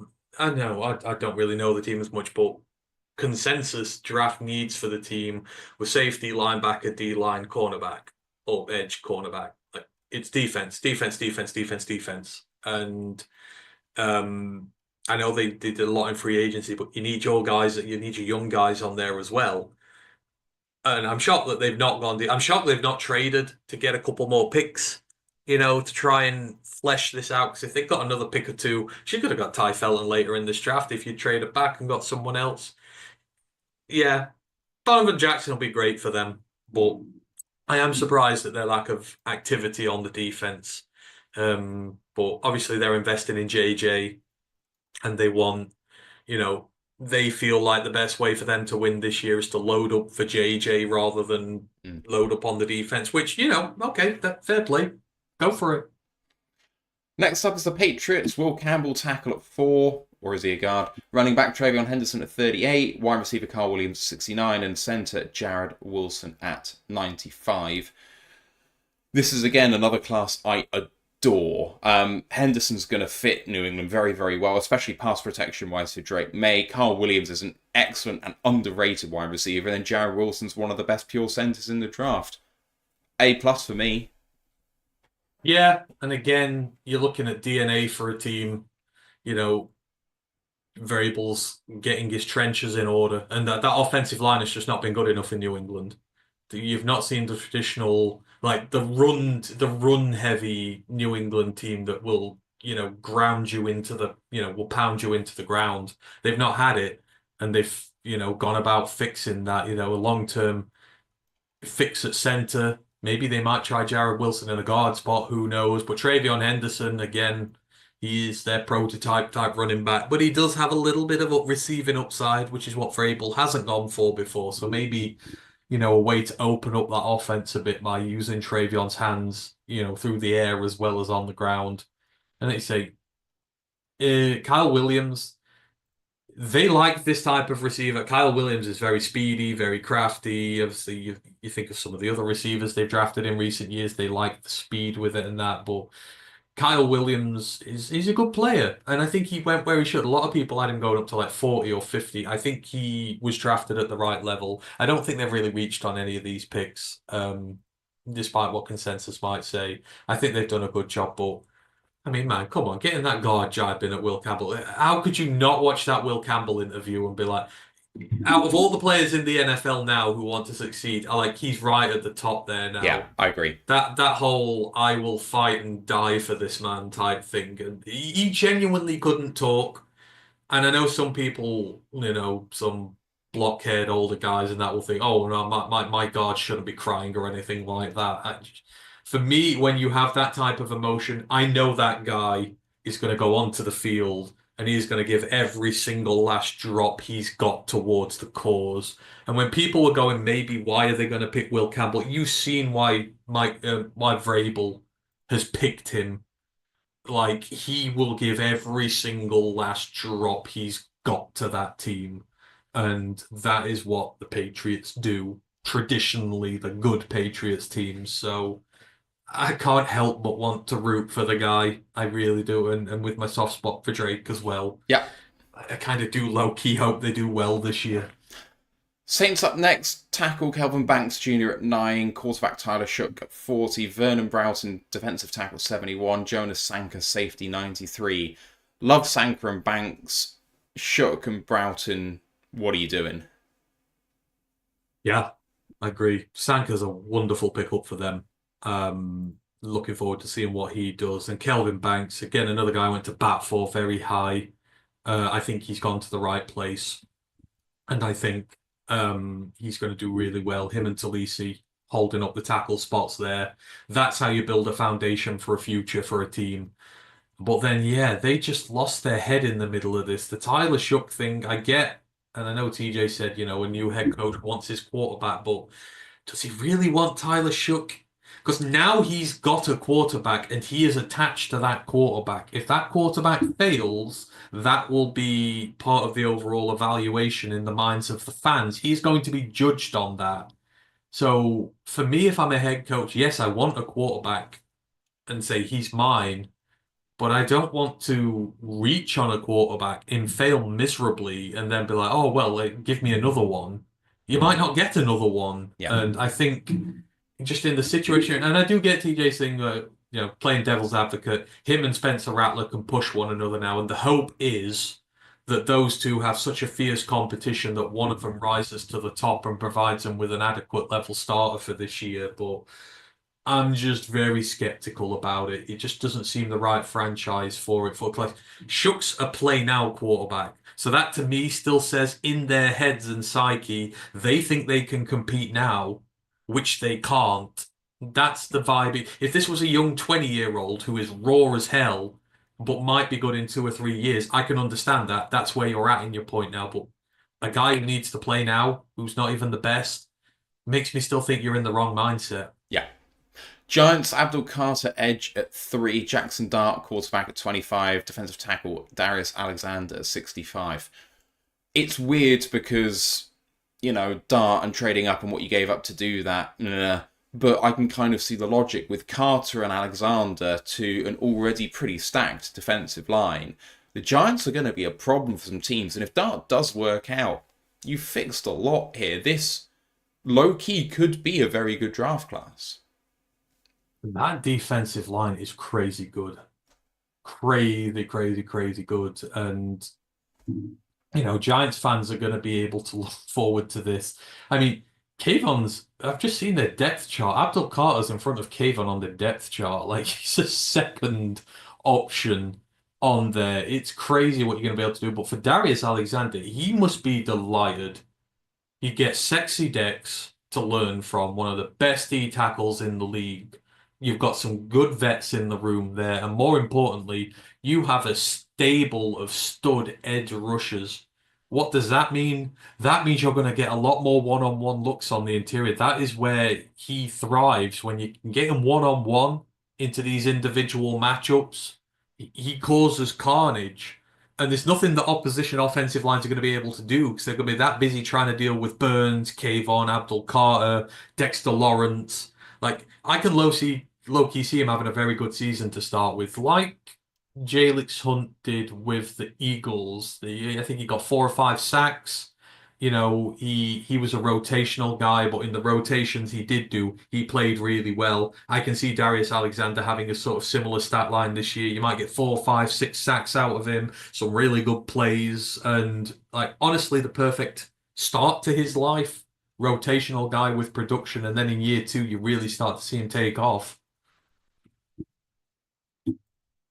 Next up is the Jets. Tackle Armand Membu at 7, tight end Mason Taylor at 42, cornerback Azare Thomas at 73. They needed a solid draft. With Aaron Glenn coming in, there's a bit to fix there. Quarterback might be an issue depending on what you think of Justin Fields, but solid pick after solid pick. This draft class will go underrated, but low-key, it's one of the best. It potentially could be. Mason Taylor is the world is his oyster as to what he can be. I can see why Aaron would probably go in that direction there. And, certainly you needed another tight end in the room. I think they did well not going for the tight end at 7. Obviously, Membu, you've got your road grader, you've got your offensive line. As Dom mentioned, 4 guys under 26 years old. That is a very good foundation for your team moving forward. And for Aaron Glenn, he'll want that because he'll want the run game to operate. And when you've got a young, cheap offensive line that can help you run that, it helps your cap, it helps the rest of your team. 100% you can see the way forward with it there. And then Mason Taylor has just got such crazy upside. See what you can do with him. And then Azariah Thomas, I mean, there's good value there. He was never a first round pick. He's been picked at his natural position. And, Aaron Glenn, former corner, who better to learn from? Azariah Thomas does have a lot of upside. It's just the consistency with him. But you're in a room with Sauce Gardner, again, one of the best in the league. You're in a good room with good vets around to help develop your game. It's solid, and it could potentially be a lot better. That all those picks could be better value than what you paid for. Much better. Philadelphia have only made 2 picks, but man, they're 2 good picks. Linebacker Jihad Campbell at 31, safety Andrew Makuba at 64. I know that people thought Makuba might fall to the back end of the 3rd, but I know how much of a big fan you were of both of those players. It was, in terms of, I would have liked to see him fall later. Philly, the rich get richer. I can just instantly see what they're going to do with Makuba right away. I mean, it is going to be interesting to see how they play him with Reed, because, and for me, Makuba plays best when he's at his free safety spot. He's allowed to roam. He's got the athletic ability. He's got the IIQ to be able to do that. But for me, Reed is also a really good free safety. And, you've seen the plays Reed's made from the free safety spot as well. So how are they going to rotate them two? Because you don't want to play. I guess you've got a healthy rotation, and Reed might, if he has another good year, command a big contract. So you're potentially looking at a passing of the guard here, which would be a shame. But as our Philly guy said, he's an Eagle through and through. So it's a very talented safety room, and at worst, you'll have one of the best free safety rotations in the NFL, in my opinion. These two are just going to have, they will work well together in tandem at that spot. So the Eagles have just done really well. 2 big holes filled. That's CJ Gardner-Johnson replaced, theoretically, and that's Josh Sweat replaced. And you've got tremendous value for both picks. They've not given up anything hardly for these 2 guys. It's just very good drafting, again, from Howie. Pittsburgh next up, defensive tackle at 21, Derek Harmon, and running back Caleb Johnson at 83. A+, no notes. Yeah, rinse and repeat. 2 incredibly good picks that fit their team really well. Big fan of it. I always am with the Steelers. Yeah, it's your thing. Seattle Seahawks next, guard at 18, Gray Zabel, safety Nick Amon-Warry at 35, tight end Elijah Arroyo at 15, quarterback Jalen Milroe at 92. Seattle needed some offensive line help and got it in round 1. They needed some DB help and they got that early day 2. And then with Arroyo at tight end, I mean, they already had a tight end I really liked, but hey. And then in Milroe, high upside, backup quarterback. How much better have they got overall? I'm not sure, but I like the class. If you were to tell me in 3 years' time they were grading this as an A-star class, I could buy that. I think that's where it is with this. Obviously, Amon-Warry, it's the upside. Grazer Bell will be a starter there for a long time again. You've got a really positive interior there now. Grazer Bell, Oluwatimi, Christian Haynes. It's young, it's hungry, it's nasty. And if developed right, it'll be good for them for years to come. Amon-Warry could potentially be an absolute superstar stud at safety in this league. And then Arroyo and Milroe, there's a lot to develop with them both. Again, Arroyo in that system is going to be good. Obviously, we know Sam Darnold likes to use his tight ends, so Arroyo's going to get a lot of opportunities to catch the ball and show off his receiving prowess. You need to get that blocking a bit better, and obviously Seattle would love to get Kenneth Walker running a bit more and take the pressure off Sam Darnold this year, but he's got the ability to be a very good pass catcher. And Milroe, I like it a lot, really. This is a safety valve for Sam Darnold. If Sam Darnold implodes and the ghosts start getting to him again, you'll put Milroe in. And again, and I'd use Milroe in packages. I would use them in sync. I think is what you suggested. Between the 20s, use one guy. In the 20s, start using another. Work. That was Ash. I don't like that. I don't like it. It's not my thing. I think you can make packages for Jalen Milroe. I would make packages for him because he's not going to do anything sat on the sideline doing nothing. I think you can make packages for him and give him some experience. But as far as potential exciting classes go, this is one of the more potentially exciting classes in 2 or 3 years. All right, we're on the home stretch now. We've got 4 more draft classes to get through. San Francisco next up. Michael Williams, edge at 11. Alfred Collins, defensive tackle at 43. Linebacker Nick Martin at 75. And safety Upton Stout at 100. A couple of reaches there versus consensus with the back 7 defenders. But it's a class of good players. I am delighted for Upton Stout. The amount of crap he's gotten about his size and his height, and he's never going to do it in the NFL again. I will always bat for the underdog and the small school guy, and I think Upton Stout has a lot to offer in this league.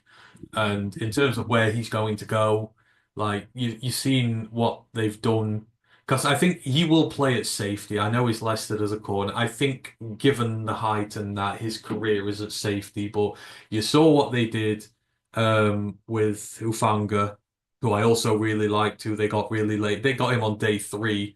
They made a star player out of Hufanga, and it was just injuries that kind of derailed him. Like, for me, he's in the perfect place to develop his skill set. And, he's a ball hawk. Don't necessarily have the interceptions in here, but he's got a nose for the ball. He can jump the routes. He'll get a lot of production for you. If not takeaways, he will get a lot of production. I think that's a great pick. And, he's in the right team there. Nick Martin, I've already mentioned. I think that's a really good scheme fit for them. I don't care if he's been picked way too high. Oklahoma State's linebackers have a history of proving people wrong, and I watch him play, and I think he's going to prove a lot of people wrong there. And then Mikael Williams, Collins, they needed defensive line guys. I think they would have liked someone better than Alfred Collins at 43, but sometimes you've got to take what you're given and you can't just keep ignoring it all the time. So, and again, if anywhere's going to make it work, San Francisco will with that D-line, but Mikael Williams is going to be exciting to watch.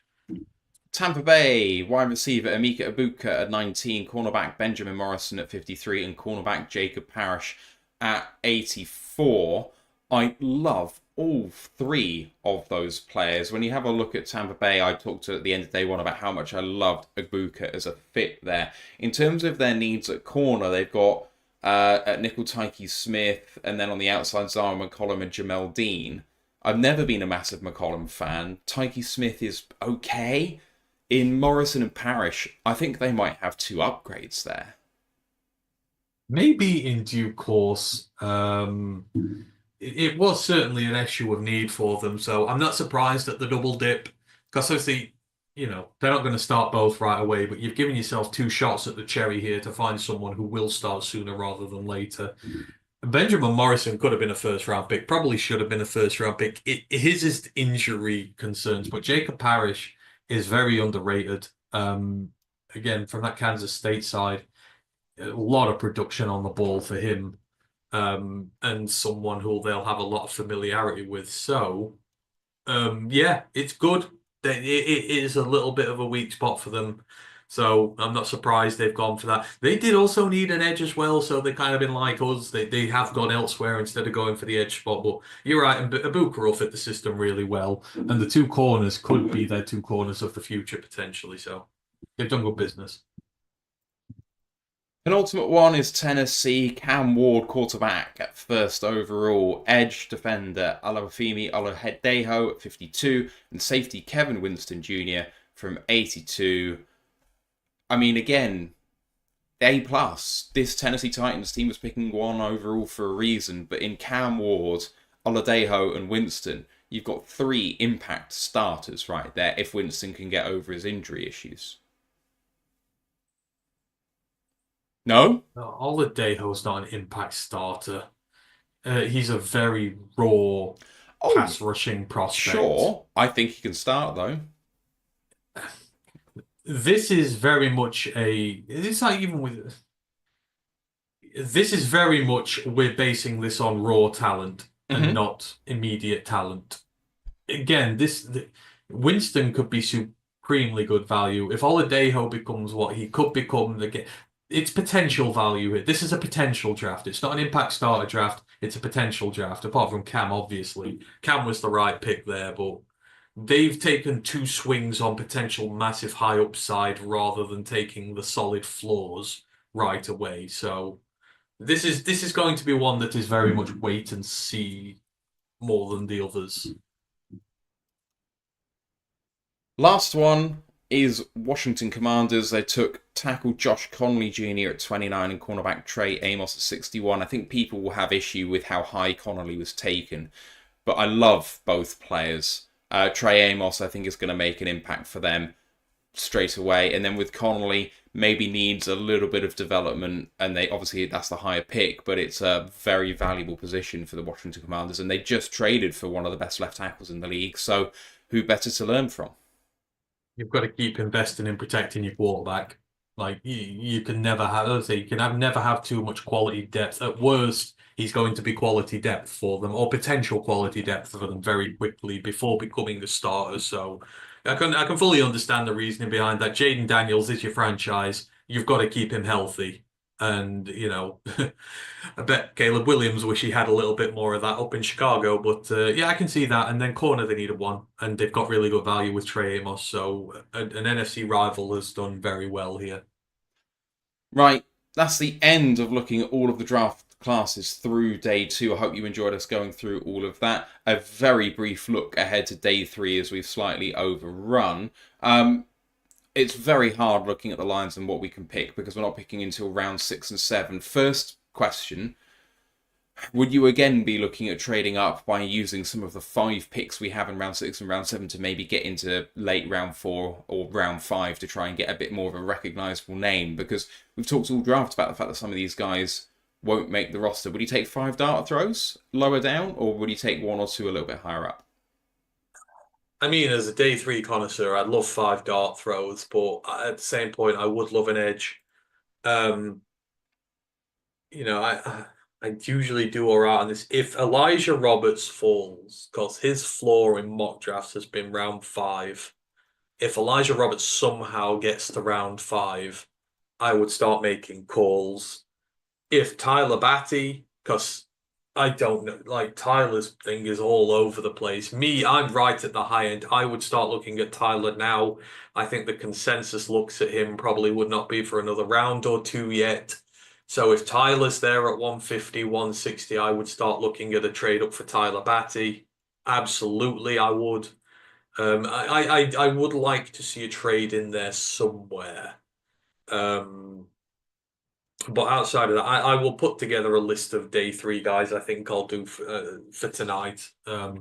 There are some really good prospects still to be had at positions, though. So if we do five dart throughs, fine. It means I've got more chance of landing some of my guys. So I will never apologise for that. But I'm certainly looking at the class of edge rushers, and Tyler Batty and Elijah Roberts are right up there in my list of importance. They're guys I would 100% go up for in a heartbeat. Someone that the Lions have been linked with quite a lot is David Walker, edge from Central Arkansas. He's still on the board at 137 because of his small school status. I wonder how far he falls because he's so highly regarded by the media people that have looked at him, but how many teams have actually looked at him?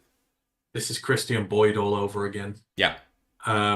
Christian Boyd should have gone early day three, and then he just kept falling and falling and falling. And Christian Boyd was another highly productive, very aggressive guy who got severely undervalued because of his FCS status. So I agree, David Walker should be going soon, and everyone's been critiquing him, saying he's too small to play edge.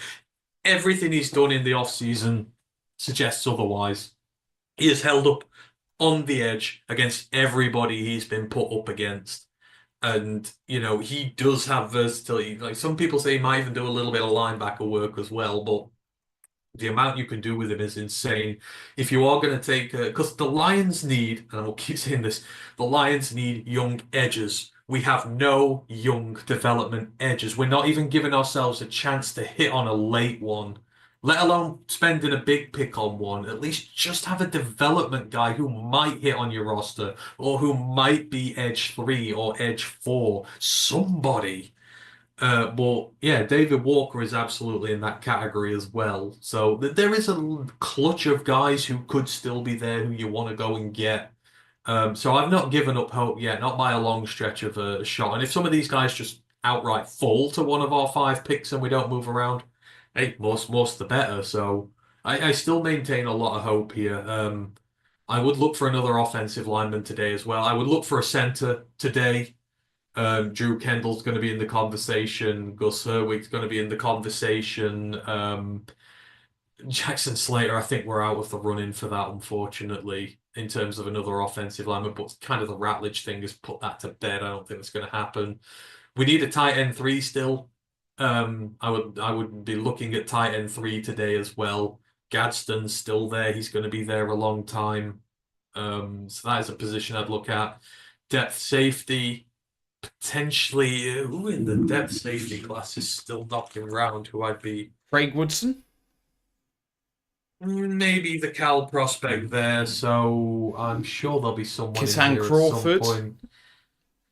Shamari Simmons is still there, the Arizona State one. Now, you talk about Dan Campbell players, he's nasty as they come. I maybe would like to see a push at Shamari Simmons at some point. I know Ryan will back that in the resident RJ Mickens? Sun Devil. Maybe he's in your shot group, isn't he? You don't want to be doing any more shots today. I don't know whether I'm staying on the alcohol at all today. I'm struggling. I'm not going to lie. Do you know who is still on the board? Who's that? Sebastian Castro. Yeah. Sebastian Castro he's definitely on my list. Sebastian Castro is a very outside shot today, but yeah, you've probably at this point. All I will say today is, as a day 3 connoisseur, Lions fans can still be very excited. There is a lot to be had on this day at positions we need. Maybe we get another running back.